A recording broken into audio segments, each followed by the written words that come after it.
And let's start with salute to the flag. Pledge allegiance to the flag of the United States of America and to the republic for which it stands, one nation, under God, indivisible, with liberty and justice for all.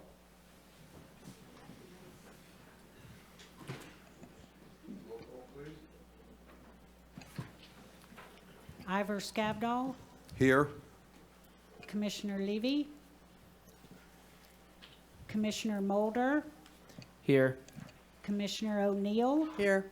Commissioner West, Here. Commissioner Curriasi, Here. Commissioner McFarland. Here.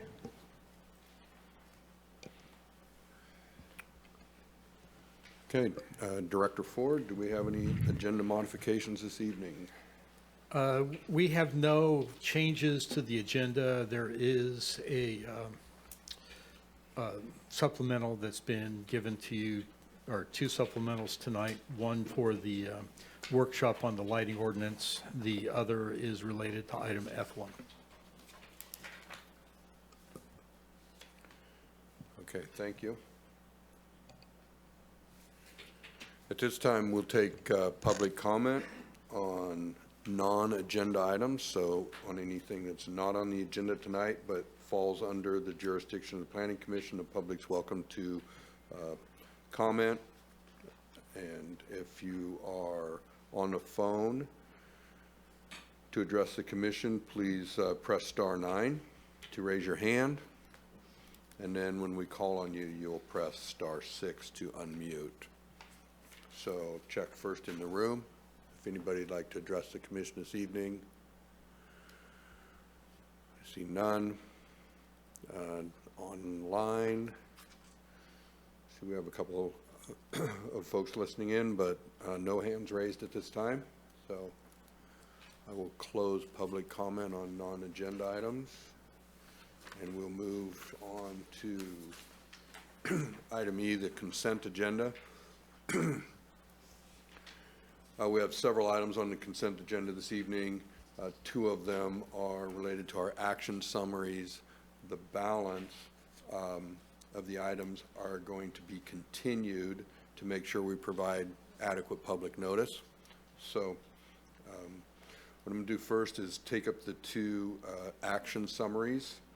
I'm going to take those together. So we have action summary from February 8th and one from February 20th.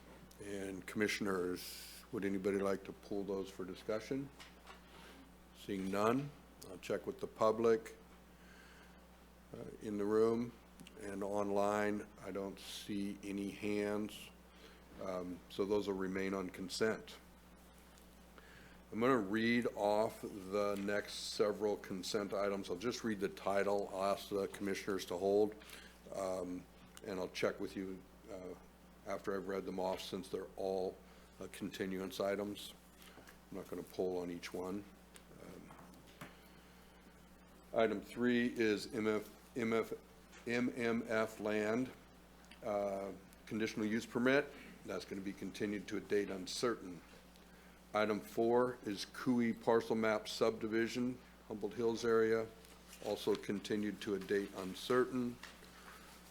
Item 5, California Trout Cannibal Island Restoration Project, conditional use permit, continued to a date uncertain.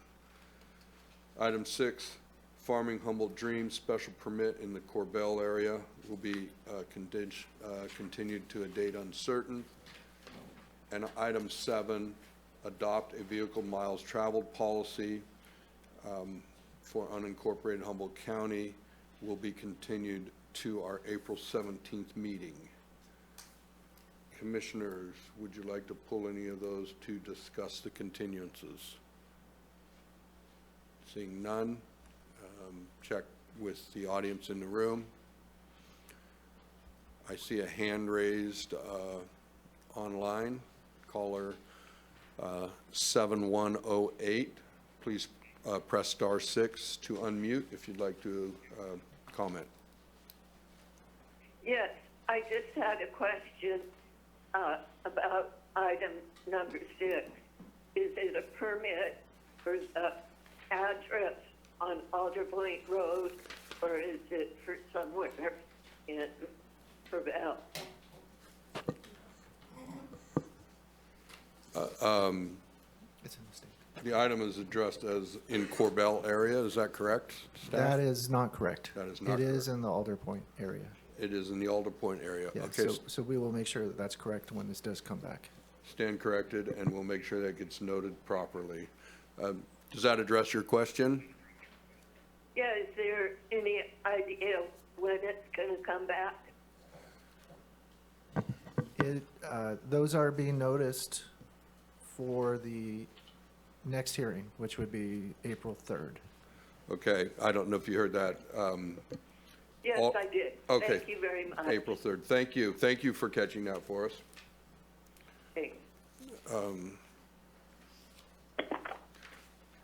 With that comment, I don't believe we're pulling that item, so can I have a motion for consent calendar approval? I'll move. I'd also like a quick discussion after second. I'll second. I have a motion and a second. Commissioner Kiriazi? I have a quick question to staff through the chair. Sure. Yes, please. Regarding the item 7, the VMT threshold analysis, I heard comment at the last public workshop for the EIR, for the Regional Climate Action Plan, regarding questions about providing the VMT analysis. I was curious if staff could, or I would just put out there, if staff could consider aligning the comment period of the EIR with, the RCAP EIR with the hearing of the VMT threshold document. Yep. Commissioner Ford? Yeah, Or Director Ford? as I understand it, what you're asking is to align the review period of the VMT threshold with the EIR and bring them forward at the same time? Yeah, or at least staff recognize that public comment, and that the VMT threshold, I think, is being brought, as it's proposed now, after the end date of the EIR comment period. I don't have a specific recommendation, but I just want to acknowledge that. Yeah, it'll be right about the end date. April 5th is the end date. That's a Saturday, so it's actually April 7th for the RCAP EIR. We do consider these while VMT is a component of the RCAP. The county threshold is really a different issue. If you would like us to bring them forward at the same time or later, we can.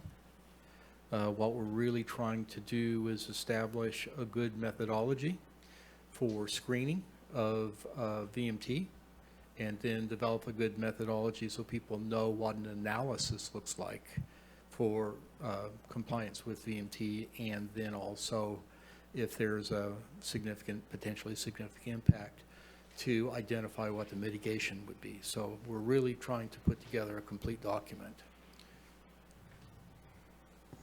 Through the chair. Yeah, thank you for that explanation, and I definitely appreciate that. I just want to clarify that you see these as separate enough projects that it's okay to bring them. We do, yeah. The RCAP applies to all the jurisdictions within the county. It does address VMT, but it addresses VMT from the perspective of greenhouse gas reduction. And so it has a slightly different nuance to it.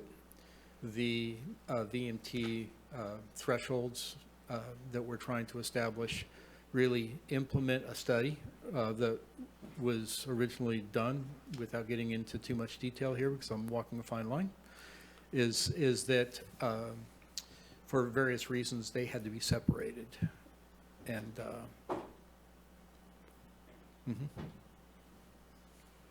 Thank you. We have a motion and a second to approve consent. Any other discussion on the motion?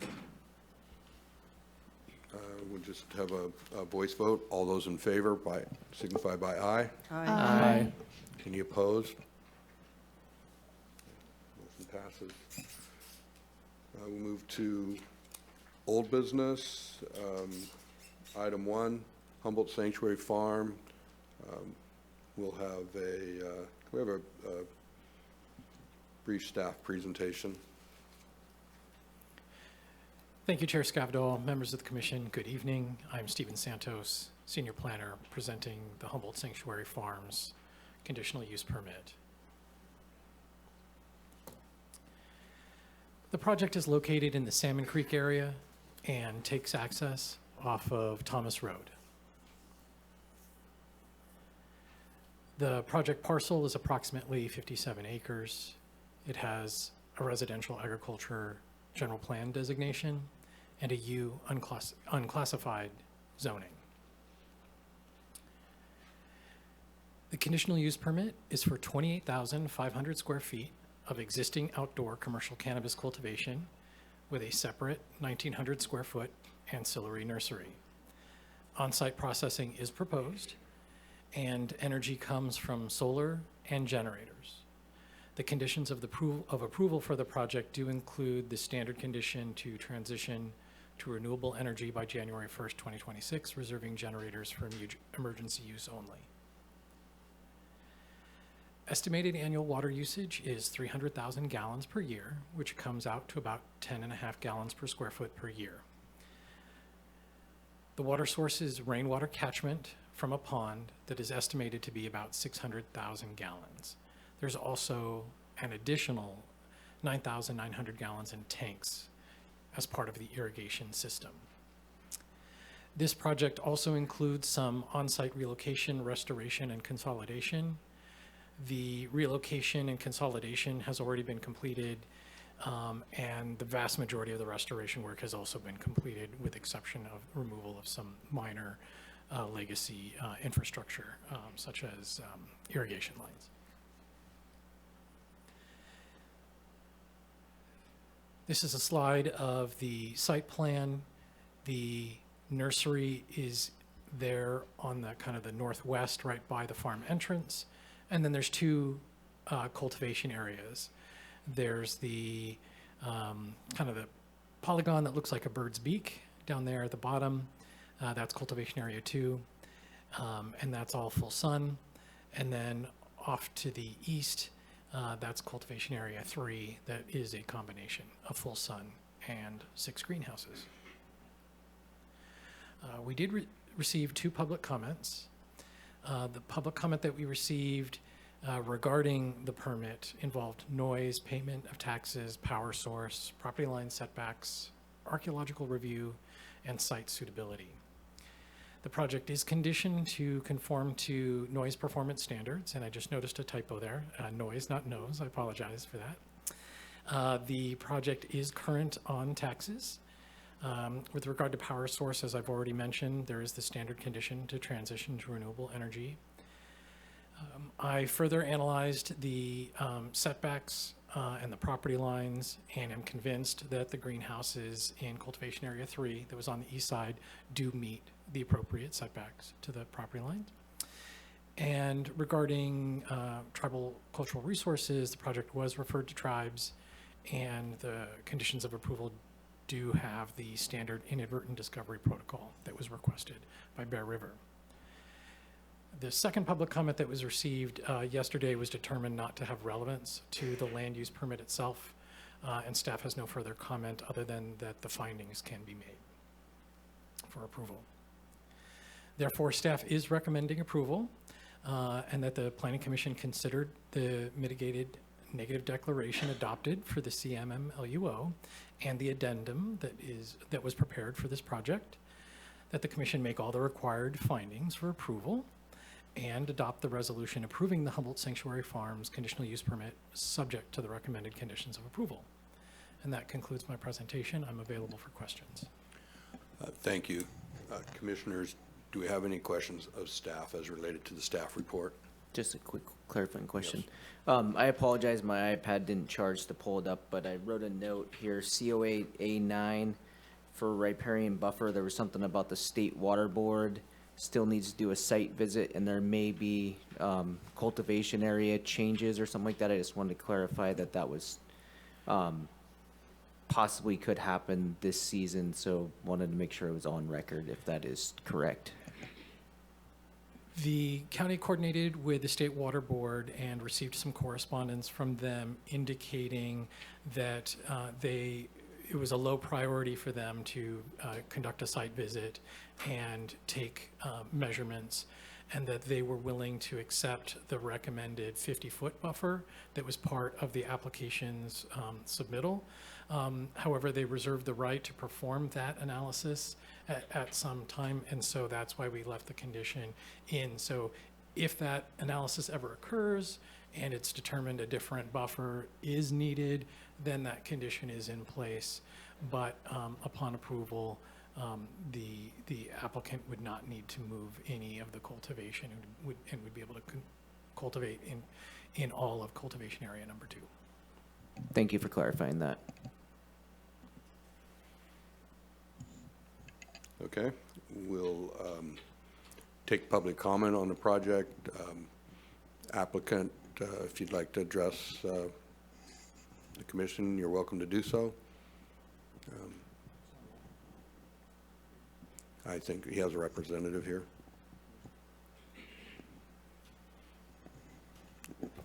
You have up to 10 minutes. Yes, I'm not going to say much. My name is Suzanne. I'm with Marco Advisors. I have been hired to help this individual, Mr. Cooper, through this process. And at this time, as usual, I let the planning department make their recommendations, and I'm available for questions. But I think the project speaks for itself. Thank you. I don't see any hands raised. Any other member of the public wish to address this matter or speak? Seeing none, I'm going to close the public hearing and bring it back to the commissioners. Is there any discussion? Commissioner West? I just wanted to quickly acknowledge that I did read all of the public comment that's associated with this. And the areas that we do have latitude, I appreciate staff making conditions of approval that met those concerns. And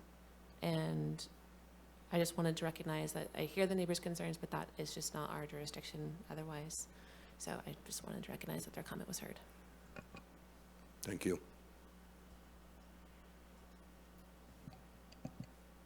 Call for a motion.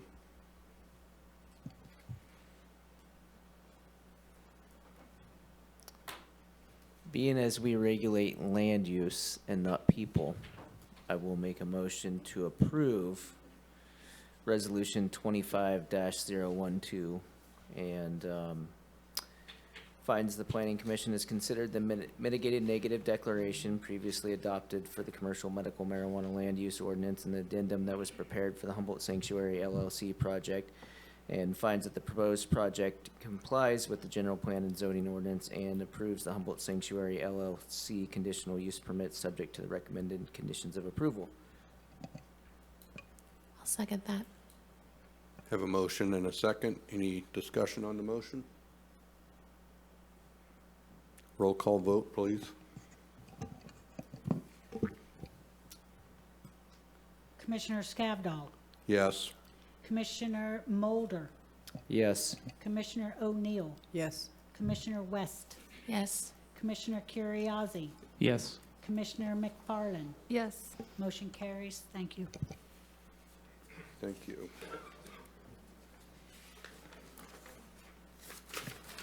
That concludes old business. We're going to now move to item G1, which is a workshop. This is the first workshop on our inland lighting ordinance. I want to let everyone know this is a workshop. We will not be taking action on this item this evening. We will be listening to a staff report. We will take public comment, and we will have a discussion amongst ourselves and with staff in order to seek kind of more clarification and provide direction to staff on this ordinance. And then it will come back to us in the future for a public hearing and eventually go to the Board of Supervisors. So with that, Can I ask? yes.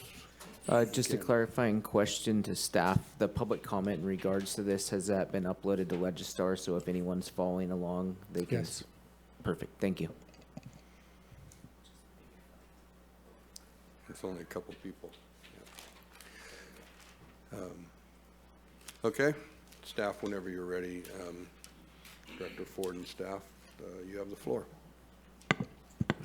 Give us a sec to, we gotta get set up here, but So while they're getting ready, I should acknowledge something that has happened. Mr. Yandell has been promoted from senior planner to planning manager. He is now the manager of the long-range planning division. So just want to acknowledge that he's done incredible work and has earned this new position, and so he's here.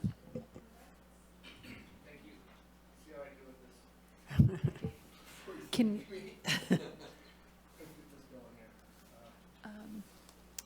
Director Ford, can I ask you a question before we get started? Yes.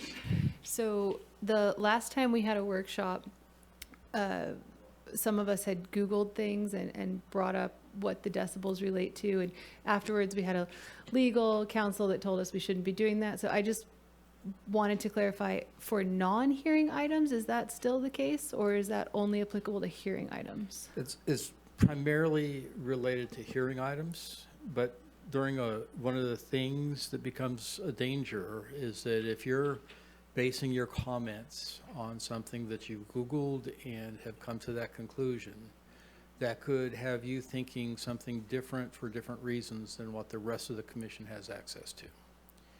And so I would just caution that, even in a workshop.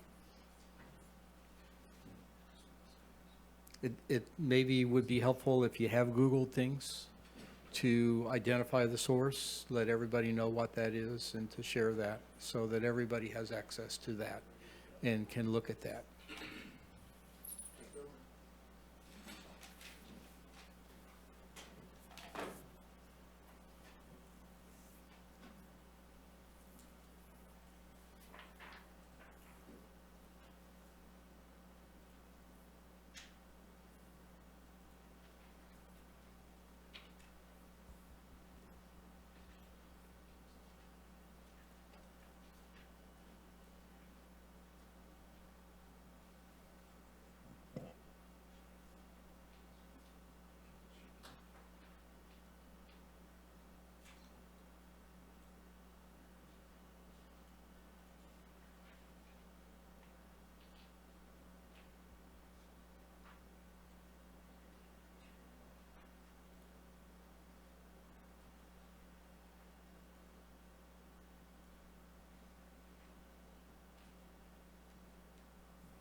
Good evening, Commissioners. My name is Rianne Megan, and I will be presenting the draft inland ordinance on outdoor lighting.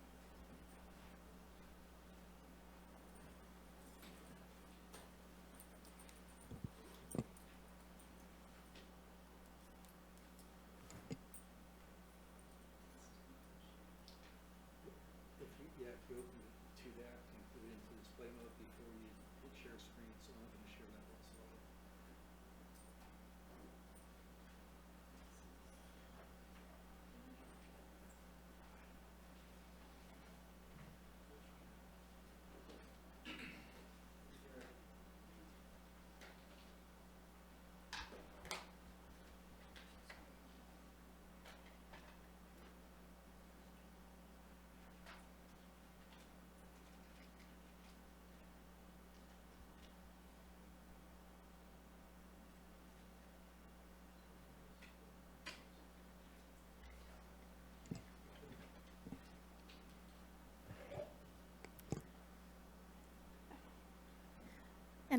My name is Rianne, and I will be presenting on the outdoor lighting draft ordinance. The intent of this ordinance is to maintain safety, establish design standards for outdoor lighting, protect and preserve our nighttime dark skies by establishing those reasonable design standards, minimizing glare, light trespass, and light pollution. We also aim to address community complaints regarding nuisance lighting. As directed by the general plan, we aim to implement lighting design guidelines and address the standard of light and glare that is found in the scenic resources of the open space element. By addressing light pollution, we aim to, sorry about that. Light pollution means any artificial light emitted into the atmosphere, either directly or indirectly, which may have a destructive effect on natural cycles and inhibits the observation of our stars and planets. This does have an effect on circadian rhythm and of all or majority of organisms, including humans, and this graphic shows how the sky is affected by light pollution.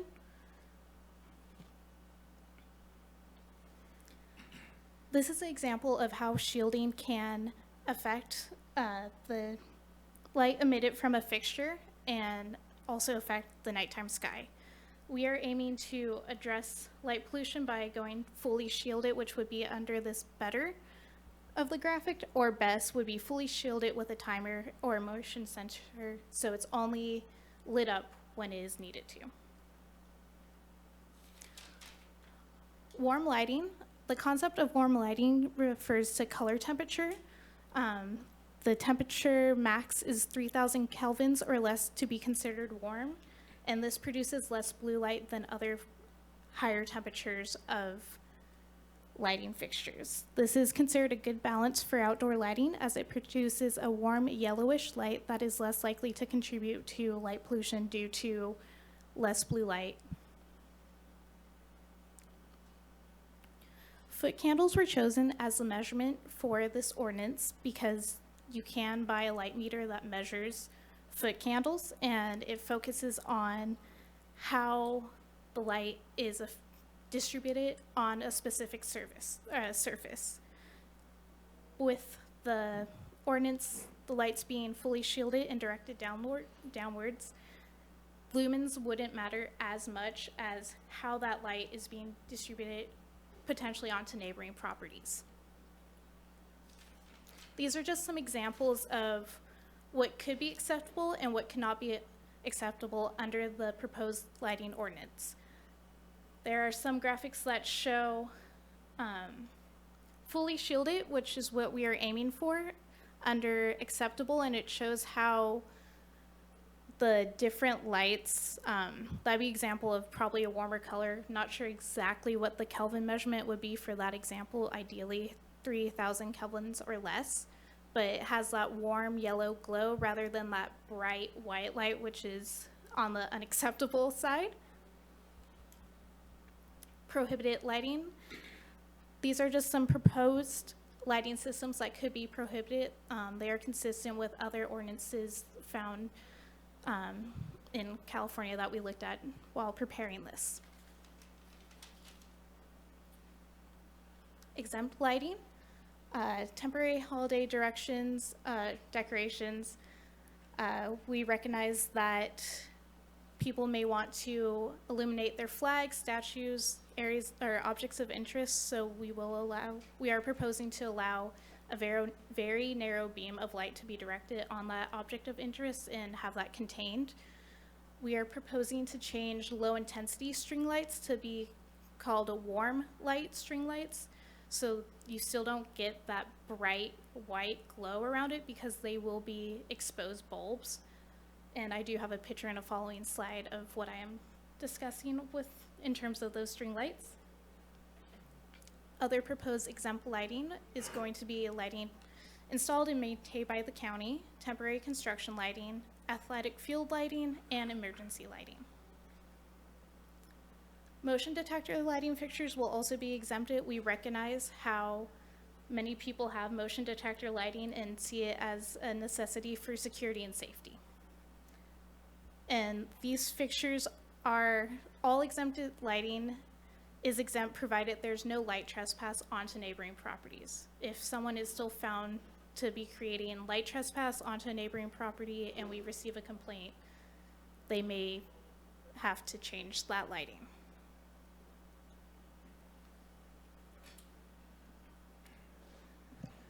This picture provides an example of the warm glow or the warm light patio string lights. It's not as bright as it could be if it was just, we didn't hit that requirement of warm lighting. But there are string lights that do have that bright white light that may become more of a nuisance to neighbors. We do recognize that this is a popular trend of outdoor lighting now. So we wanted to, recognize the trend. It does provide some ambiance, but also try to limit light pollution with exposed bulbs. And we did receive a public comment that string lights should not be exempted. So that's why we did change it to say warm light rather than low intensity. Another public comment we received was just the question of low intensity. In this draft ordinance, low intensity was not defined, and we did change the part of the code to say a max color temperature of 3,000 Kelvin or less to be consistent with that. And the figure on the left shows lighting facts. This should be on at least a good majority of lighting packages when you are looking at lighting fixtures or purchasing them, and it does show you what the Kelvin is. So this is something that should be accessible to the public. They don't have to guess what the temperature is. It should be on the label saying warm, cool, and a ideal temperature. Other public comments we received were no lighting shall permeate or cause spillover onto neighboring properties or into airspace areas. And while it is noted throughout the ordinance, we did add not to create light trespass to make it very clear that outdoor lighting fixtures shall not create light trespass. And when it comes to airspace, by requiring lighting fixtures to be fully shielded and directed downward, we are addressing the concern of light being emitted into the airspace. Ideally, there should be very limited to none if it is correctly shielded and directed downward. Other public comments we received were kind of in regard to design standards of residential and maybe some commercial areas. However, we chose to keep the residential requirements very simple. We just want to limit light pollution by having fully shielded fixtures and not creating a whole bunch of complex design standards that someone would maybe have trouble understanding by doing roof overhangs, things of that nature. But that is open to discussion with the commission.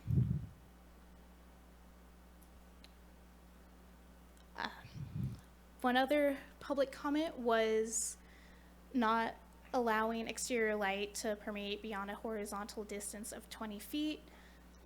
Once again, we aim to keep the regulations simple and straightforward with a common goal of preserving our nighttime sky and maintaining safety.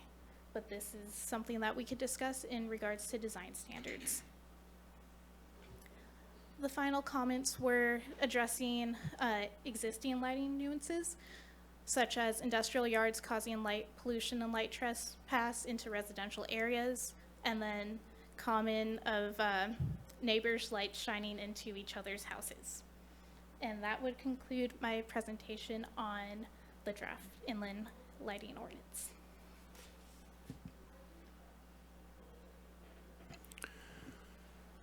Thank you.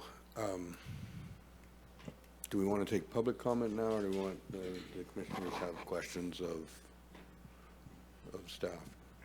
Want to take questions? Okay, thank you. So clarifying question, in there under exempt is temporary construction. Definition of that, if someone is providing resources for a construction project that has to work at certain hours, does that fall under the same definition of temporary construction lights? Like, where is the standard? Because I know there's a lot of times that due to, I don't see it so much here, but my experience in the Bay Area, there was a lot of projects that we had to run in the middle of the night. And there was resource places and trucking outfits that had to have lighting for safety standards for their employees, you know, in their yards. So I just want to try to figure out where that's at, the definition. I'll tackle that. So there's two different kinds of things I think that you're bringing up there. One is an emergency, or not an emergency, but temporary, where they're out on a construction site working and that's illuminated. And yeah, under the exemption, we would consider that to be exempt because it is of temporary nature. If the commission's not comfortable with that and wants to put performance criteria around that, understand that we could need to do that. The other one that comes to mind that, as you raise that question, is when maybe a yard is required to provide materials 24 hours a day. Do they get to light up the yard while they're at work? And that's something that really we would think would need to be, we need to create a provision for that, I think, a separate provision that should have some kind of permit associated with it so that there's public notice. Can I ask a follow-up Yeah, there? please. I hear you. As far, I'm just trying to think of like an emergency type situation, roadway slid out or some type of construction. I want to make sure we're covering that. And then also, I want to make sure that we're also factoring in OSHA standards when we're talking about lighting in workspaces. Unfortunately, I do have a 40-hour OSHA class card in my wallet that I had to take, and I really enjoyed that class. Appreciate that. We will give some thought to that because we hear what you're saying and those are important. Commissioner O'Neill. This is kind of odd, but I know veterans that have PTSD and they want their house illuminated for, and I'm not going to question why, but if someone did have a medical situation, could they get a change in the, or Like- exception? So thank you for asking that question. We're not trying to preclude people from lighting their property. We're trying to preclude people from lighting up other people's property. So if there's somebody that, using the example that you gave, has PTSD and they really want the area around the outside of their house to be illuminated, there should be a way for them to get there, provided that the light isn't glaring into their neighbors' windows and lighting up their yards.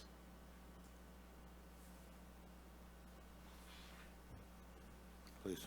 I have a variety of questions and comments kind of similar to what we just went through with the emergency one, and I was wondering what the best format, because this could quite, I don't want to, monopolize the conversation, but would it be better to do public comment and then go through like we did in previous workshops line by line and discuss it in that format so that your notes We are plan on consistent? going through the ordinance line by Okay. line. We will do that. You want to hold? Okay, well then let's open for public comment. If anybody would like to comment on the ordinance as proposed right now, and remember, you'll have another bite at the apple as well, but if you want to help us try to give staff direction, please come on up. Introduce yourself, and you'll have 3 minutes.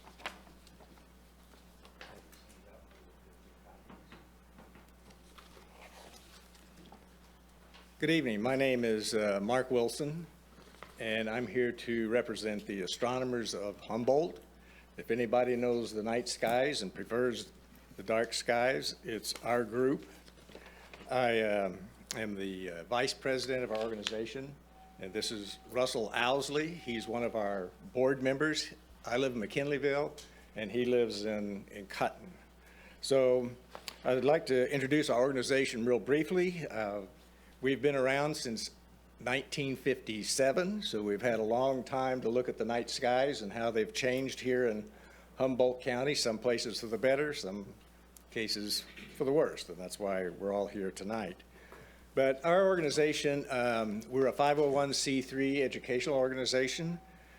We do a lot of outreach, educational outreach in Humboldt County. We work with schools, various youth groups. I was just down in Miranda at a 4-H thing a couple of weeks ago. We work with civic groups. We do public viewings. We work with, right now, the Redwood State Parks in southern Humboldt.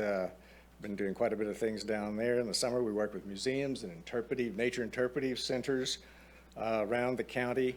And we also have a library telescope program here with the Humboldt County Libraries, where the public can go check out a telescope just like they can check out a book. So we have a lot of interest in the night skies. And first of all, I'd like to compliment the staff for their very, very thorough work in putting this ordinance together. We're the member of a lot of different organizations, one of which is the International Dark Sky Association, which they have referred to in this ordinance. And they have very, very good guidelines on how to preserve the night sky, yet make our spaces at night well lit and safe. With that in mind, one of the things that was brought up in their presentation and in the draft ordinance is it was referred to as intensity or the color of light, and it was recommended to use 3,000 Kelvin as the maximum limit. However, in the paper that I've passed around, I don't know if everybody's got it yet or not, this was just this month published in the Reflector, which is the newsletter of the Astronomical League, of which our organization is a member. And this was published by Dr. Mario Mata.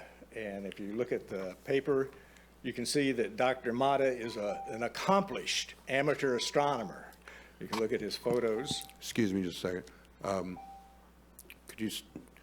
I think we're interested in what the gentleman has to say. We don't have a lot of speakers here tonight, so. Oh, I see the thing. Yeah, that's okay. Well, I was just going to say, Dr. Mata is. Go ahead and continue, but probably should wrap up soon. Yeah, I just got it real quick. Dr. Mata is, as I said, an accomplished amateur astronomer and an accomplished physician who does research in the effects of light on human health with regard to the question that was, or the question about PTSD. If you read this, he'll have as an extensive background in this and has published papers, and he has several references at the bottom. But one of the things he recommends is rather than the 3,000 cutoff limit, he recommends a 2,700 cutoff limit. And we would like to propose that as well as a change to, I think it's in the ordinance 105.1.5.1 to reduce that light intensity down a little bit. So with that, I'll close and just say that we'll be around after you adjourn if you have any specific questions about our particular interest in keeping the skies dark in Humboldt County. Thank you very much. Thank you. Hi. Out of fairness, I'll give you up to 5 minutes. I don't need 5 minutes. All I'm right, sure other thank people you. are going to get to some of the things that I wanted to bring up, and there'll be other opportunities in the future. I think the one thing that I wanted to make sure to highlight is what seems like maybe some conflicting purposes of the ordinance, especially with some of the comments that were made, as well as some of the language that's in here. So under residential, let's see if I can find it. Under fully shielded for residential use, let's see, it says light fixtures that use translucent material to cover the light source may be acceptable for light bulbs of low intensity. It seems like that sort of defeats the purpose of it being fully shielded. I mean, if it's letting light through, then it's not shielded, right? So that seems like maybe it's an issue to think about.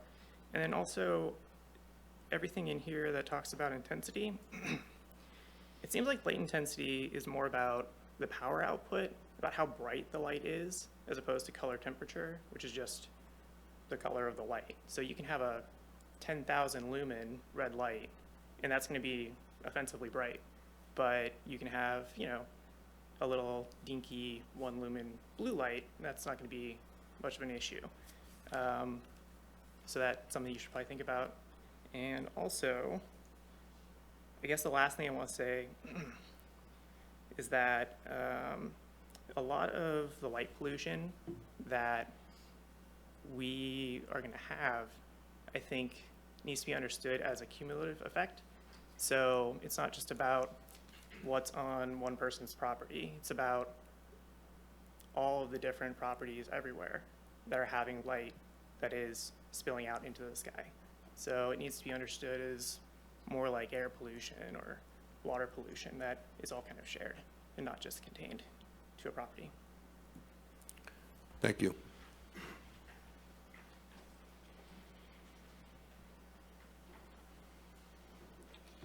Hello, my name is Sylvia Van Ryn. I work for Humboldt Waterkeeper as a GIS and policy analyst, and I am now also our in-house light pollution expert.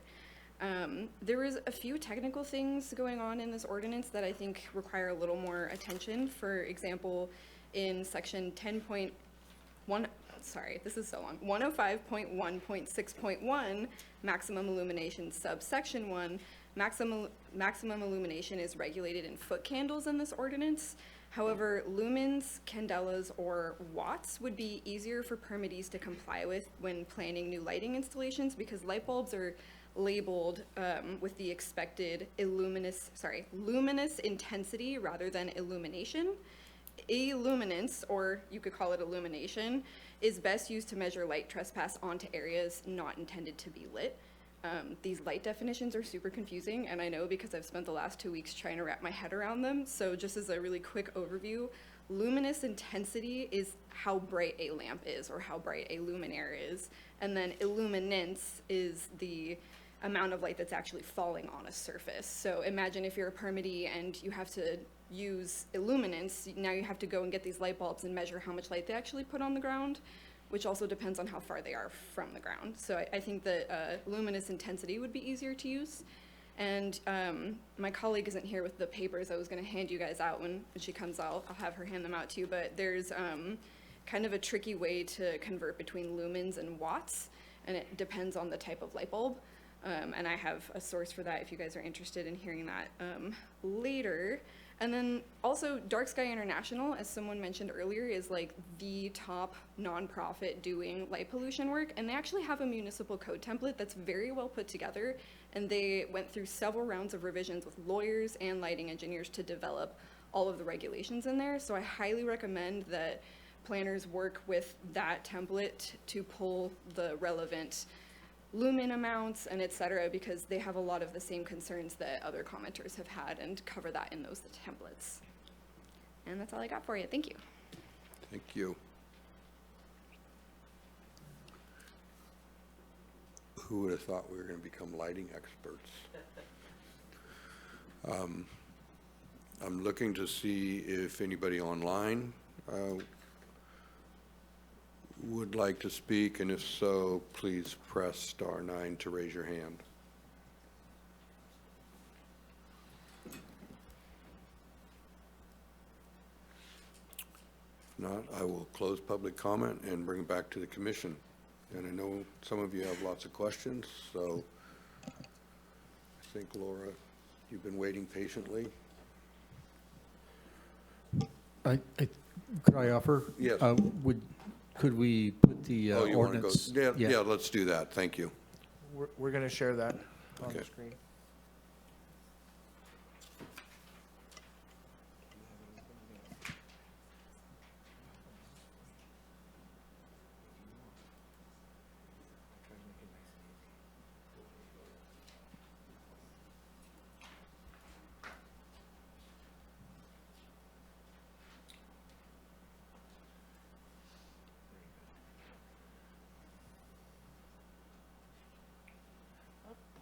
We made it.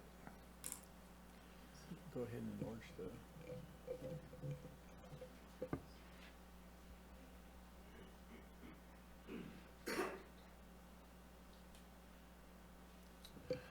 So I'm new to going through this process. I'm used to just delivering staff reports. So would you like us to read these line by line and?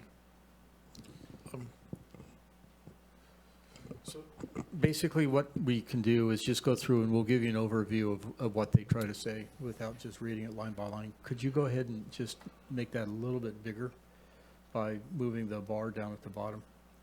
There you go. And then we'll just go through each of the sections. In this case, it'd be 105.1.1. It's the purpose. And if anybody wants to talk about anything that's in that, we can go ahead and discuss or receive comments on that.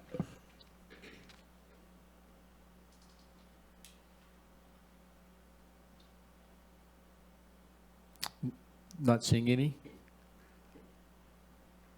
Nope. Okay, then let's go to the general regulations.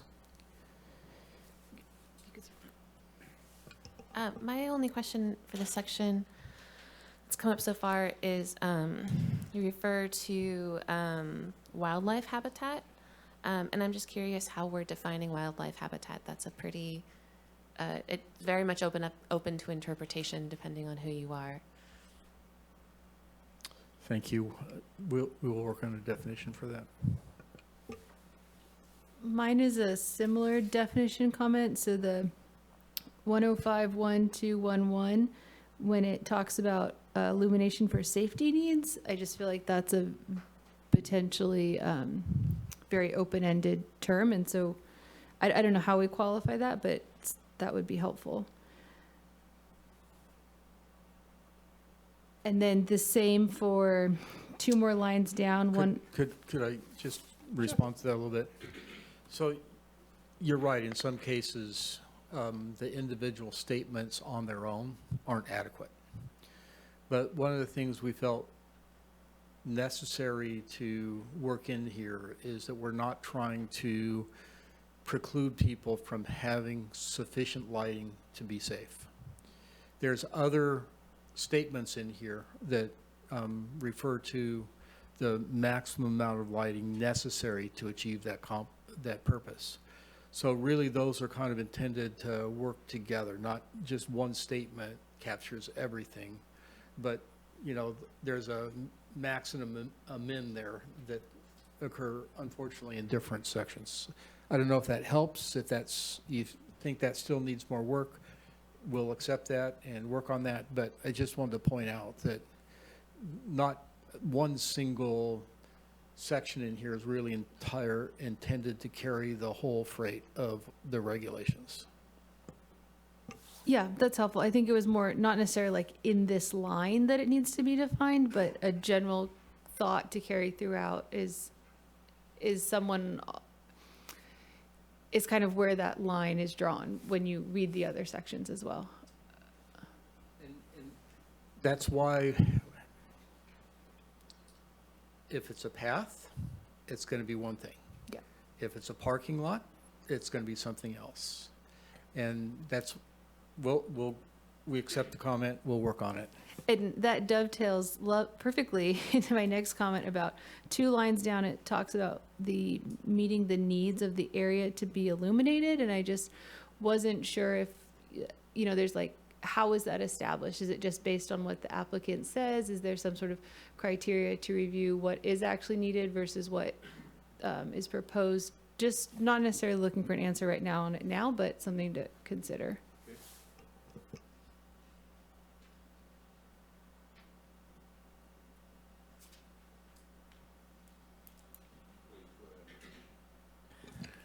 Thank you.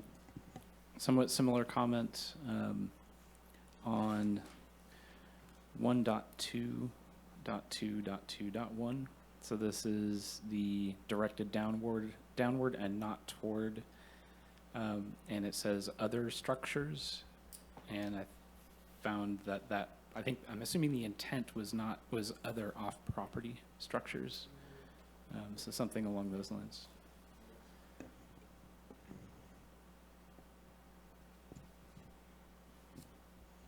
Did you have comments?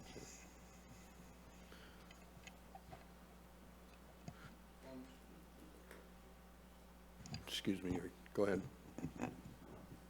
Just wanted to piggyback on the other structures part, that same one. So I just want to understand, so if you have a light on your house and you have a structure, and are we saying we can't have a light that's directed towards your own structure on your property? Because that's kind of how one could read that, and that's how I read it, and so I just want to make sure we're looking at that from both sides of it. That's how it reads, and we'll correct that. Okay. Because the intent is to make sure light stays on your property, or the Yes. subject property, and not trespasses over, is how I read the very beginning of the intent. Okay. No, that's a good catch, thank you. Also, on these general regulations, when I was looking at lighting for residential use and lighting for commercial use, it didn't specifically reference back to these general regulations, which apply to all lighting. And some people might read this like I did, which is, oh, lighting for residential use just has to be this. And we were, for example, when you were showing the pictures of the string lights, I was thinking to myself, those should only be illuminated when those sites are occupied, which is in this general regulation. So if we could make sure that the residential and commercial also refers back to shall comply with all the general regulations and whatever is specific to those, I think would be helpful.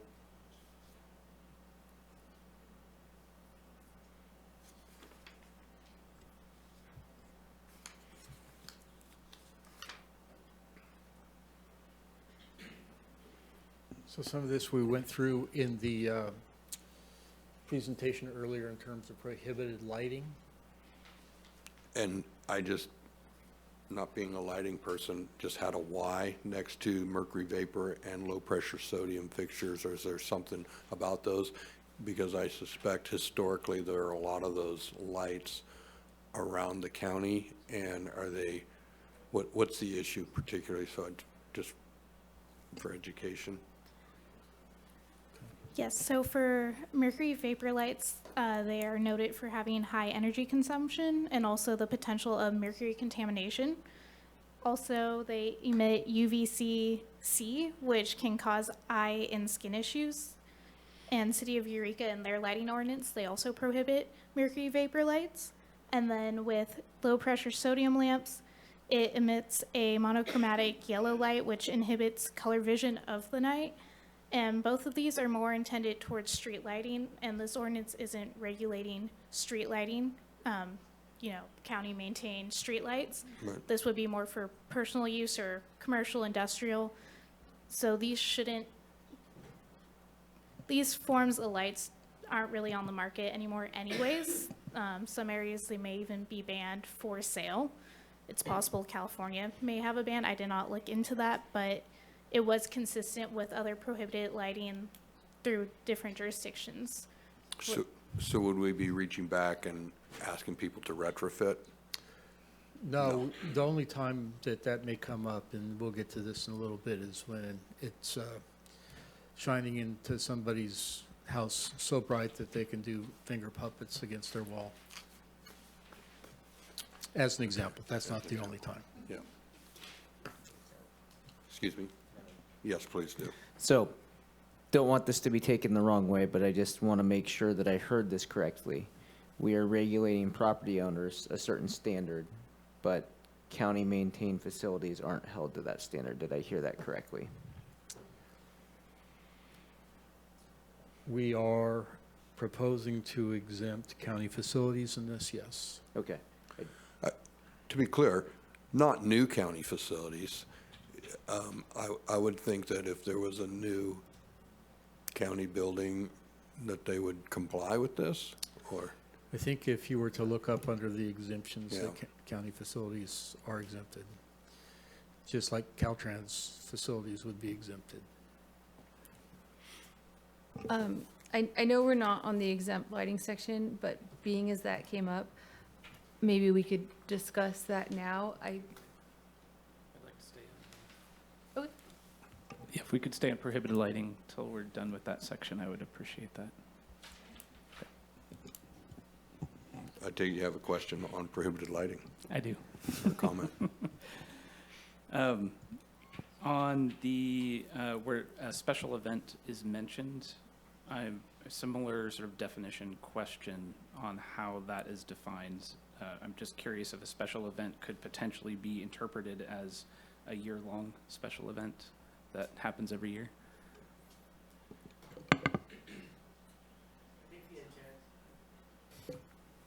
I think the intent would be more, related to a concert or an annual event or something of that nature. If you'd like to elaborate on that, but. Yeah, I think Mr. Yandel's right. It really has to do with something that could be a recurring event. I think that part of the thing that we want to work into this, thanks for asking this question, really is part of the event permit that's issued, that they need to address what the lighting will be and how the lighting will be utilized and screened.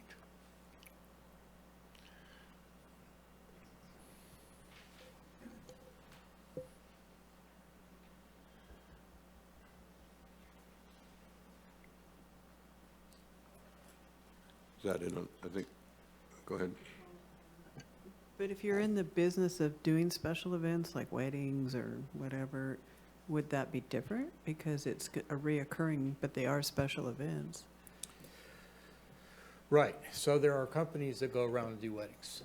But then there are places that are approved as event venues, and they have certain things going on. They have restrictions on them. Currently, some of those restrictions have to do with lighting. And so it just, in my mind, we're trying to carve out, not create a restriction here that would be so restrictive that somebody couldn't put up some lights for an event that happened infrequently. But say if that was an event venue that had special events 52 times a year, we may look at that a little differently. And so I think that's where it does require a little bit more consideration in terms of how we look at lighting associated with special events. What I was just getting at is I'm not saying they shouldn't be regulated. I'm saying they should be, but it should be defined in a way that you can kind of differentiate between the two and say, yes, we can put all these extra requirements in your permit, and they can't go back and go, but here it says special events. That's what I was going at. I feel like we're saying the same thing. I hear you. Yeah.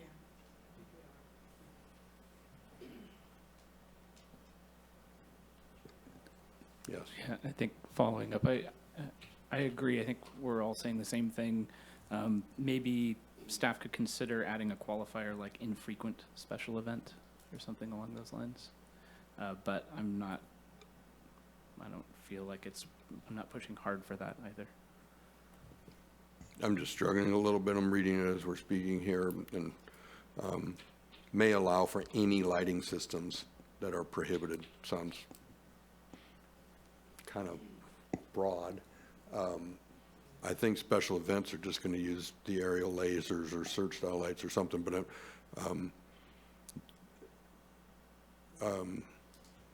so maybe just striking that word any would help me. It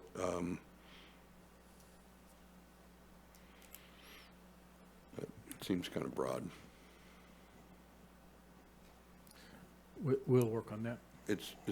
They're going to come with a lighting plan in their conditional use permit, I would think, that would seek approval, so. Yeah. Okay.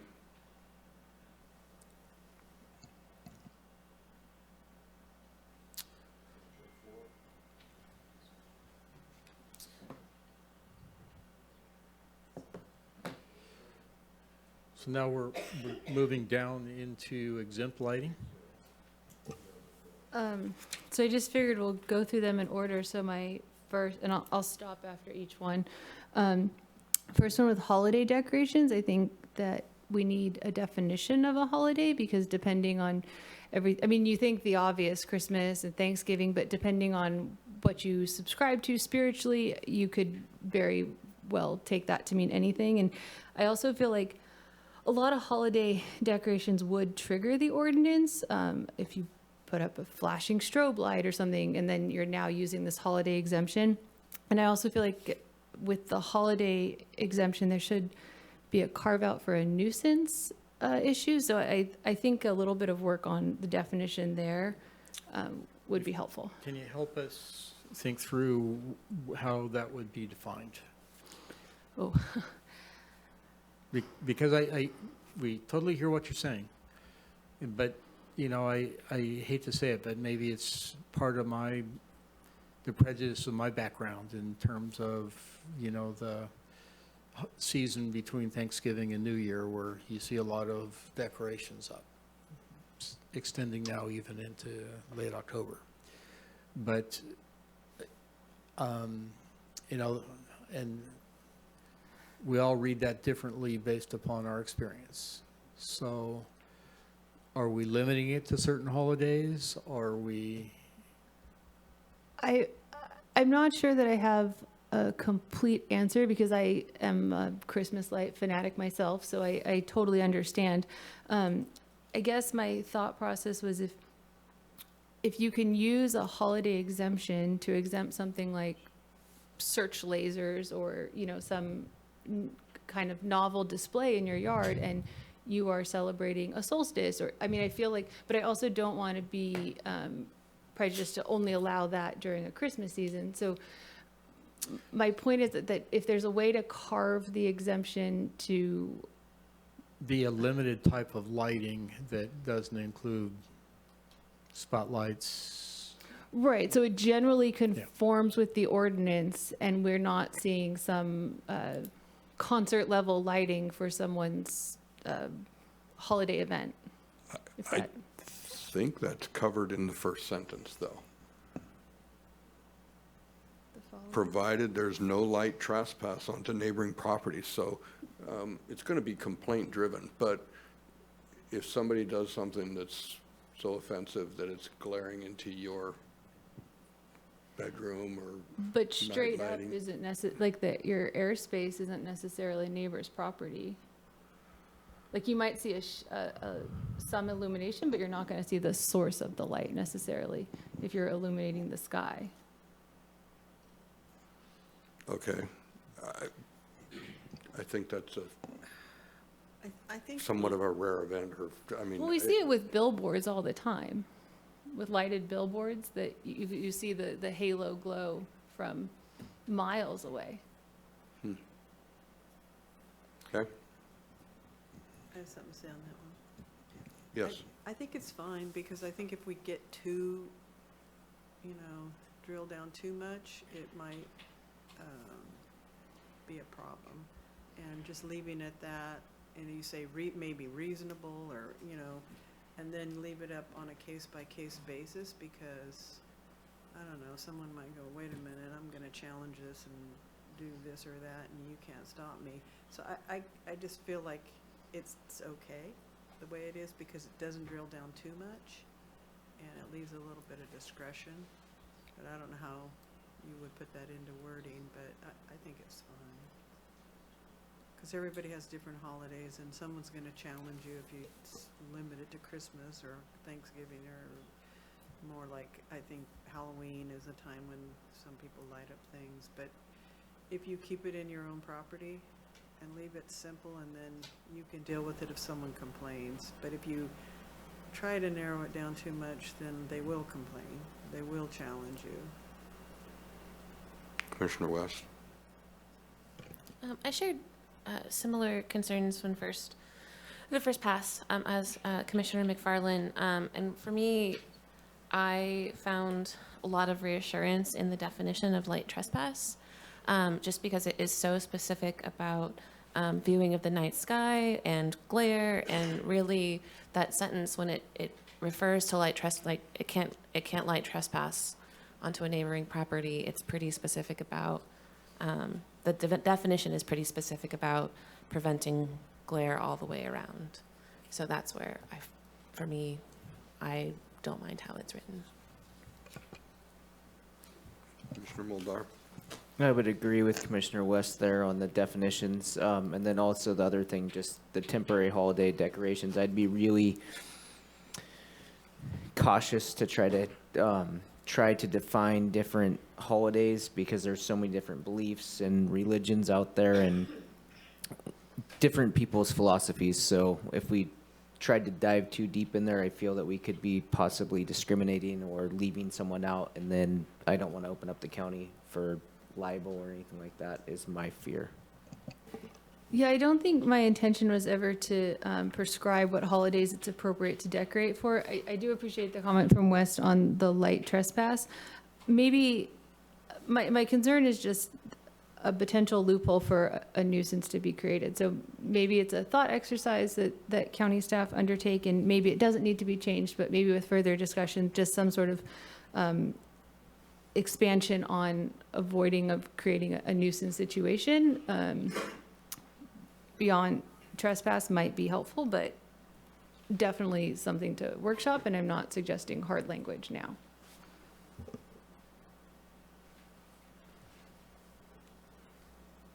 Yes. Go ahead. Thanks. Yeah, staying on the holiday decorations, I was similar with Commissioner West, and I was initially thinking maybe adding a qualifier like low intensity, but I agree. I think it's okay as it is. I did want to, in terms of the sentence above regarding exempt lighting, so 1.4, where we have no light trespass onto neighboring properties, I wanted to suggest adding to that the public right-of-way. So no light trespass onto neighboring properties and public right-of-way. So, for example, these exempt lighting being projected out onto the street or onto the sidewalk.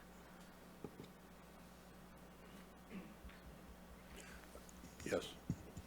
Would the same, if we use the language, light shall not leave the subject property or something like that, would that get the same definition? So that way it would just cover, I don't know, I just was trying to get back to the purpose definition. I think we could shorten the sentence so there's no light trespass, and then work on the definition of light trespass, which does say, is already defined and limits it to anything beyond the property line or property boundary, so which would include the public right-of-way or others. So, and I think could also include some provisions under the definition of light trespass that would help protect the night sky. You're concerned about things shining up. So if we work on that definition.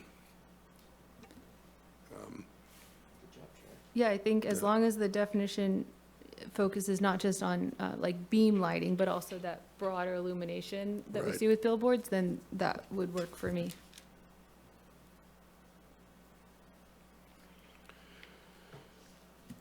Okay, that was just holiday decorations.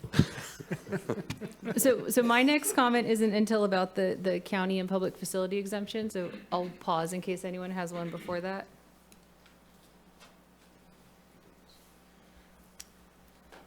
Okay, so I'm definitely going to question this. I would like to understand the thought process as to why the county, other public agencies, recognizing that I do work for one, or public utilities should be exempt from a county-created ordinance. I feel like if the ordinance is crafted in a way that the public can comply, then the county should also comply.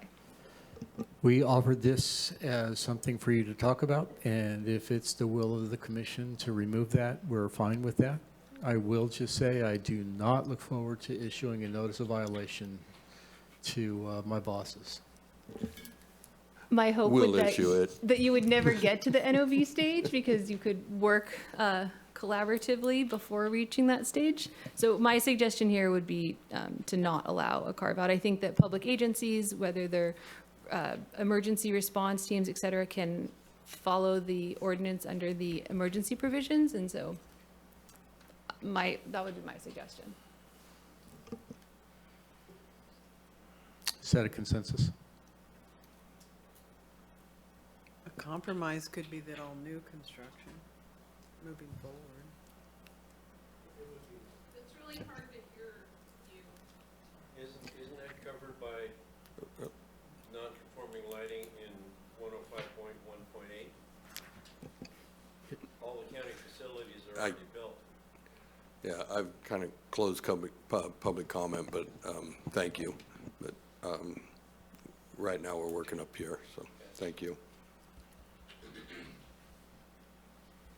So I'll just kind of affirm that this absolutely would apply to new construction. And the existing facilities, unless they were posing a nuisance to somebody, would not be subject to any kind of correction. So I'm hearing that 105.1.4.4 is going to be removed. It could be that it applies, so that you don't have to fine the county. It could be that it would be incorporated into the new construction design standards or something to that effect, so that they would install the appropriate lighting, and not that you would have to fine them if, you know, I don't know if the county gets a permit for their own construction, do they? Yes. Oh, also just add, Commissioner O'Neill, if someone was to complain to the county about a facility, the county wouldn't immediately issue an NOV to themselves. They could just work through the issue before getting to the NOV stage, which has the fine. So the county could definitely avoid that. I'm sorry for being facetious earlier, but that is correct. We normally initiate enforcement action with a conversation, and then increasingly become more serious. I think the county and other public agencies are all going to strive to comply with lighting requirements and that are pretty common today. So I think we could strike this. I'm in support of striking it, and honestly, I for you look less forward to you trying to inform other agencies that you don't have jurisdiction over, that they're not in compliance. But to Commissioner McFarland's point, I do think that everybody should have to comply with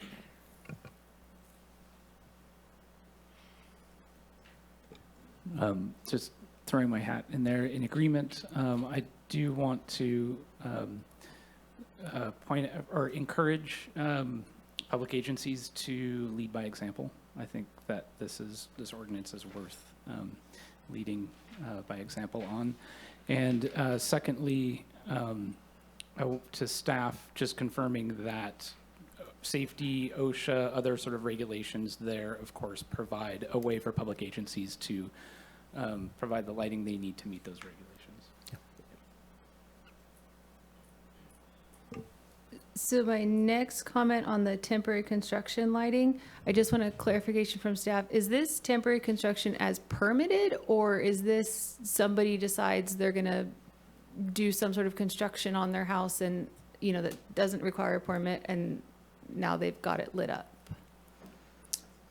I think this more has to do with a large project that would be permitted, and due to the nature of the project, needs to be completed in a shorter period of time.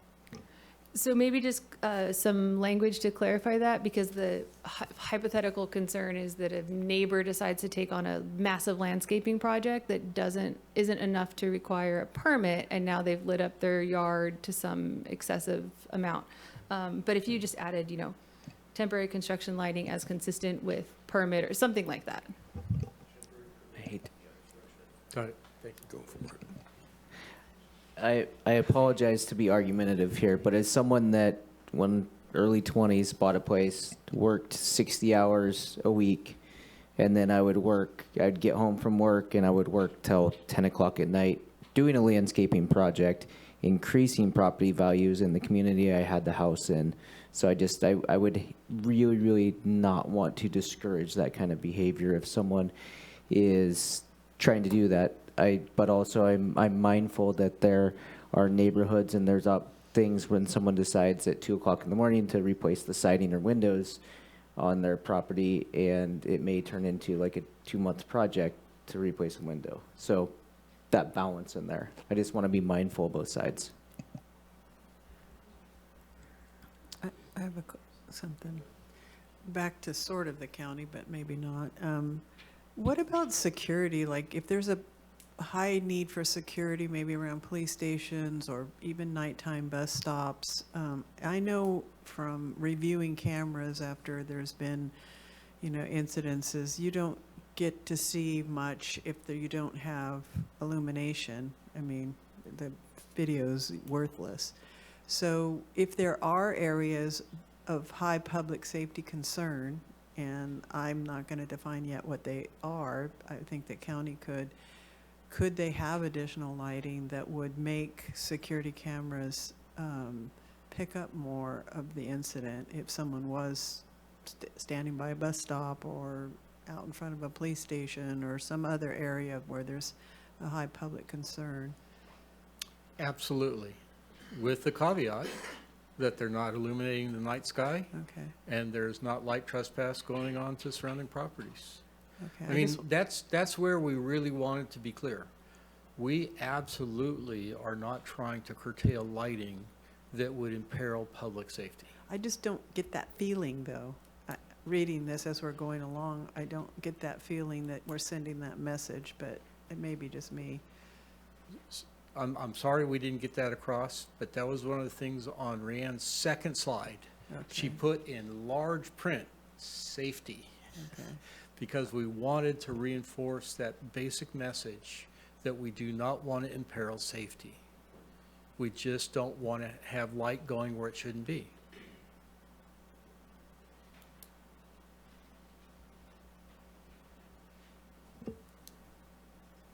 So getting back to the construction situation, So I've got a question about that. So probably for me, I would look at that and think of a job that is mostly a commercial job where there's a limited time for period to finish it. I won't name any certain interchange where people are working or anything like that. But Commissioner Mulder brought up, working around the house. So there may be times and needs where construction lighting is necessary. Maybe an exemption for temporary construction lighting shouldn't be exempt, or it shouldn't have an exemption. Maybe there should be performance standards for temporary construction lighting so that there's guidelines of what you can and can't do. I think that seems like a fair compromise. So if it's not otherwise permitted, like a large-scale construction project, so bringing up Molnar's example, I think that would be a good compromise. Do you have suggestions as to what those parameters should be, or those performance criteria? Honestly, I don't know. I mean, there's people that work at the mill that, get off at 3 o'clock in the morning. Should they be entitled to be able to get home at 4 o'clock in the morning and work on their yard and, put in that couple hours of work afterwards? Or, I don't know. I haven't thought it, I haven't deep dove like that. Just, Commissioner West. I have experienced this neighbor. And for me, I think that it's much like noise, where there's a reasonable hour that you can make noise. At 10 o'clock, it's the edge, it's fine.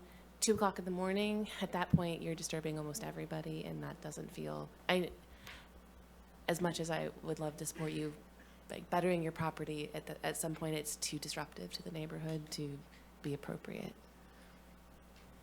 What if it was some sort of qualifier that's like within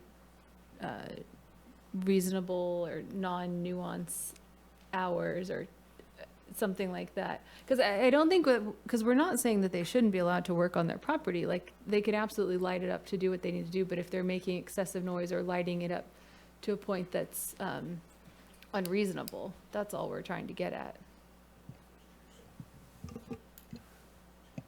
I feel like these ordinances just can't address every what-if situation, okay?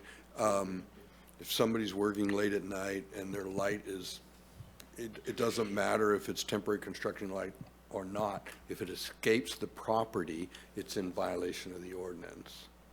So I just don't think we can write an ordinance that's going to cover every scenario. We want to give the county staff enough of a guideline to be able to respond to complaints. And I think if a neighbor complained, under that circumstance that you're describing, this ordinance as it's written would give the county enough to say, hey, work at night. Just don't let your light go across the fence line. But that comment would be consistent with Director Ford's comment of just striking that exemption, because then it's already taken care of with the light trespass. Everything's taken care of with the light trespass.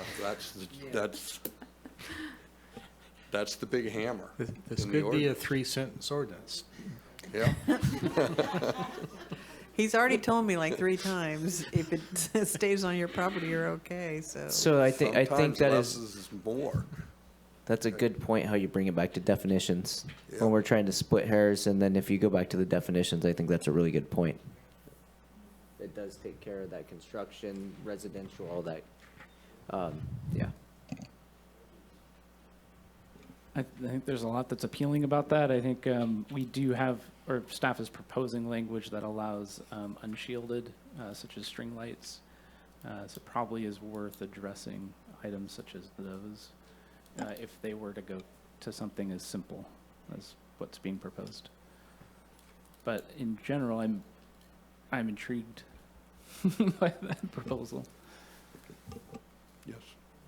I think when thinking about really, if we're thinking about really changing how this ordinance is addressed, it gets at my question of the public commenter who brought up the dark sky compliance template.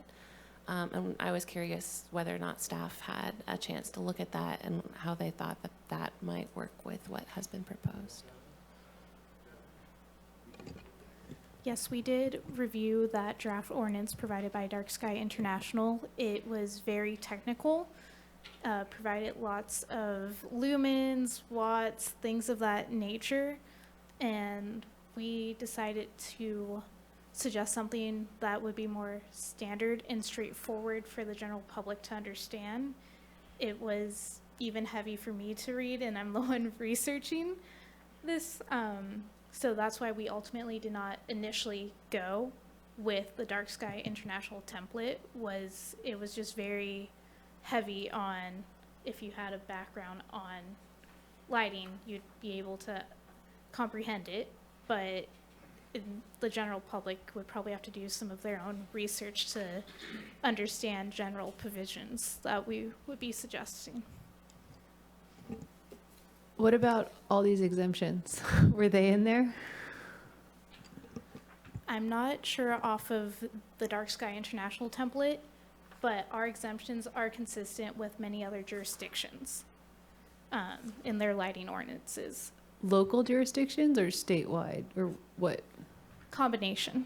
I can't remember, what Eureka had, Arcata had versus, like we looked at Butte County, Monterey County, things of that nature, and we compared those ordinances to see how Humboldt would fix and see how that would fit with our county and what would be consistent. But like low intensity string lights were exempted in at least a couple ordinances that have been adopted by different jurisdictions.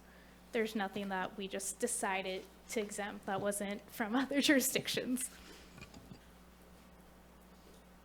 Go ahead. The exceptions listed are very similar to the city of Eureka's exceptions, to your question. wanted to bring up just the analogy with noise. I wonder if there's some use in looking at current noise ordinances to see if there's some ideas there that could address some of the points brought up as well. Relative to addressing noise? No, in terms of like these scenarios around temporary construction and I guess maybe mainly around that discussion of temporary construction. We are working on a noise ordinance as well. Can hardly wait. And that is something that is a struggle, frankly, because it's like part of noise is the quality of quiet hours. And so how do you regulate that?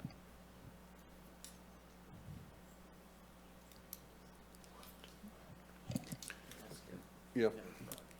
So through the chair to staff, and I don't want this question to be taken the wrong way, but we're looking at light ordinance and noise ordinance that will be most particularly during the night hours, I would presume. As far as I know, we're in budget deficits, so I'm just curious, is staff getting additional staff, or is the building department getting additional staff to work during the night to address these, or is this next morning so then we don't have staff to potentially verify the complaint? So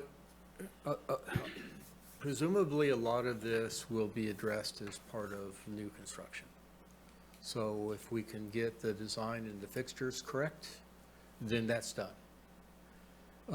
And so that doesn't require a lot of enforcement. The place where we may have enforcement are existing nuisances. We haven't got to that section yet, but unfortunately, yep, that will require staff to be able to go out and visit places after dark. Okay. But it sounds like the more important intent is to, moving forward, construct things in a way that doesn't get light trespass and doesn't affect the neighbors. Correct. So, okay. Thank you for that. Okay, are we through exempt lighting? No. Okay. Unfortunately, no, I All right. apologize. No, 'cause I just want to bring us back to that and get through this section, so. Thank you. I just wanted to address that during the presentation, staff had suggested on the low-intensity string lights to change replace low intensity with warm, and to address a public comment. And I guess I was going to say that I think I'm fine with that. I think the string lights are generally low intensity. I think that's the intent of that term. And I think defining as warm makes sense and sticks with that intent. I actually noticed that, and I scratched out low intensity and put in warm light, and we'll look into the 2700 Kelvin as well. But yeah, I've changed that. Comment? I just, to throw my 2 cents in, mulled over this one a little bit because I think that's generally true, except for cafe string lights vary quite a bit in their intensity. But I do think that getting back to that beautiful first line, that if it does get too bright, then getting back to it being light trespass will solve that problem.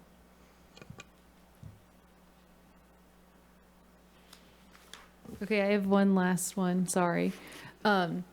The athletic field lighting used within a school campus, I was under the impression that schools were regulated by the state, so we wouldn't have jurisdiction here anyway. And so on that note, I would suggest just striking that full exemption, because I don't know why a private park would be exempt. And I do, we had the conversation about amending the light trespass definition to get the airspace above, and I think that would help. But on the same note, I would just suggest striking that exemption. We have private schools like St. Bernard's. They're not state regulated, or they might be in some capacity, but they're not state schools. So why can't they comply with? Because when you have a football game in the evening, they have bright lights for safety purposes. So special event. For football games, they do. I don't know what else they play at night, but I know. Baseball, tennis. track. So do they get special event permits for those or no? No. Now, for a private school, it would be part of the use permit, typically, unless it's a principally permitted use within the zone. So then it's already covered by the permit? It could be. I think it's, yeah, I mean, we could strike it, but I think that the thing that we put it in there primarily because sometimes people object to lighting of athletic fields. And so it's easier to have it in the ordinance that, yeah, we're not going to touch that, than to have it questionable about whether or not we're going to enforce against it. What if it just says when in use? If the intent is to allow football games and base, which is great, but we just don't want the areas to maintain lit for unreasonable So time. you live in McKinleyville. Mhm. One of the things McKinleyville High does is they turn on the lights so people can walk at night there. Yeah, so that would be considered when in use, because the walking, I see what you mean, but, and so it's a thought exercise. That's my suggestion, but staff recommendation is paramount. I say leave it alone, because you don't know how long ago they permitted St. Bernard's. It could be, you go back and look at a permit, and it might not necessarily be in there, and I think that schools should have the right to light up their fields for people that walk in the evening or jog or have a game or whatever. I don't think we should be that restrictive. But what about I'd rather tell the county that their lights are out of compliance than deal with the high school.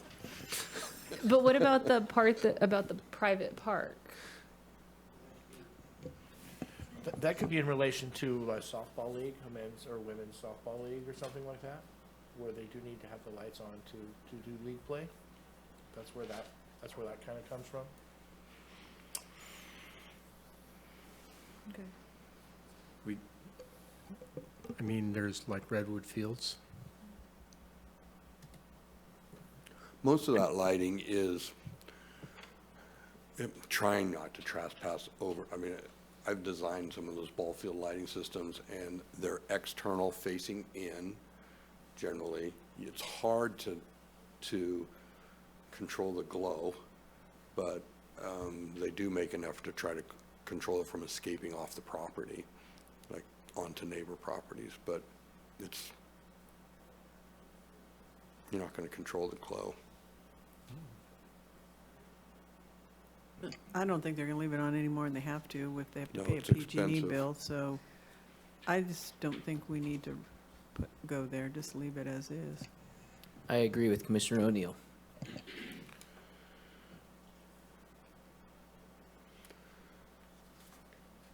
Okay, we're going to move on to lighting for residential use.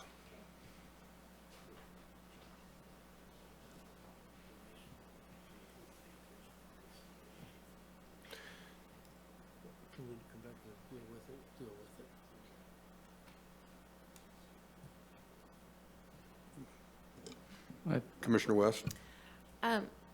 Generally, this is the first time we see foot candles used as a part of the discussion. So I just wanted to, I thank you, by the way, for defining it in the presentation, because I feel like it's, my number one question was going to be for the how does the layperson know how to measure that when they feel like something is too bright? And you did provide a great example that you can get a light meter. But I would be curious for you guys to explore more accessible and commonly used metrics for brightness.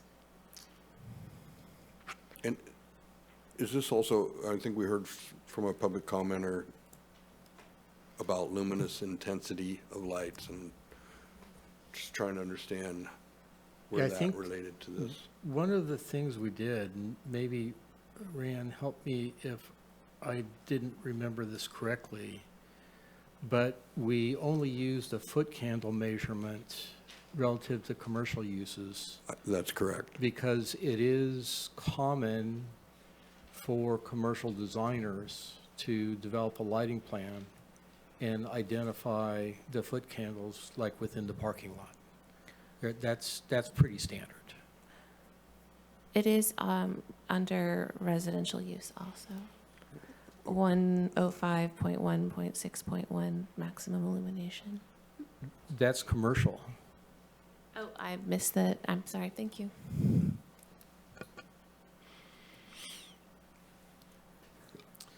So we were intentional about not using foot candles in relationship to residential uses for the reason that you just identified, is that that's a little bit too esoteric for somebody putting lights on their home.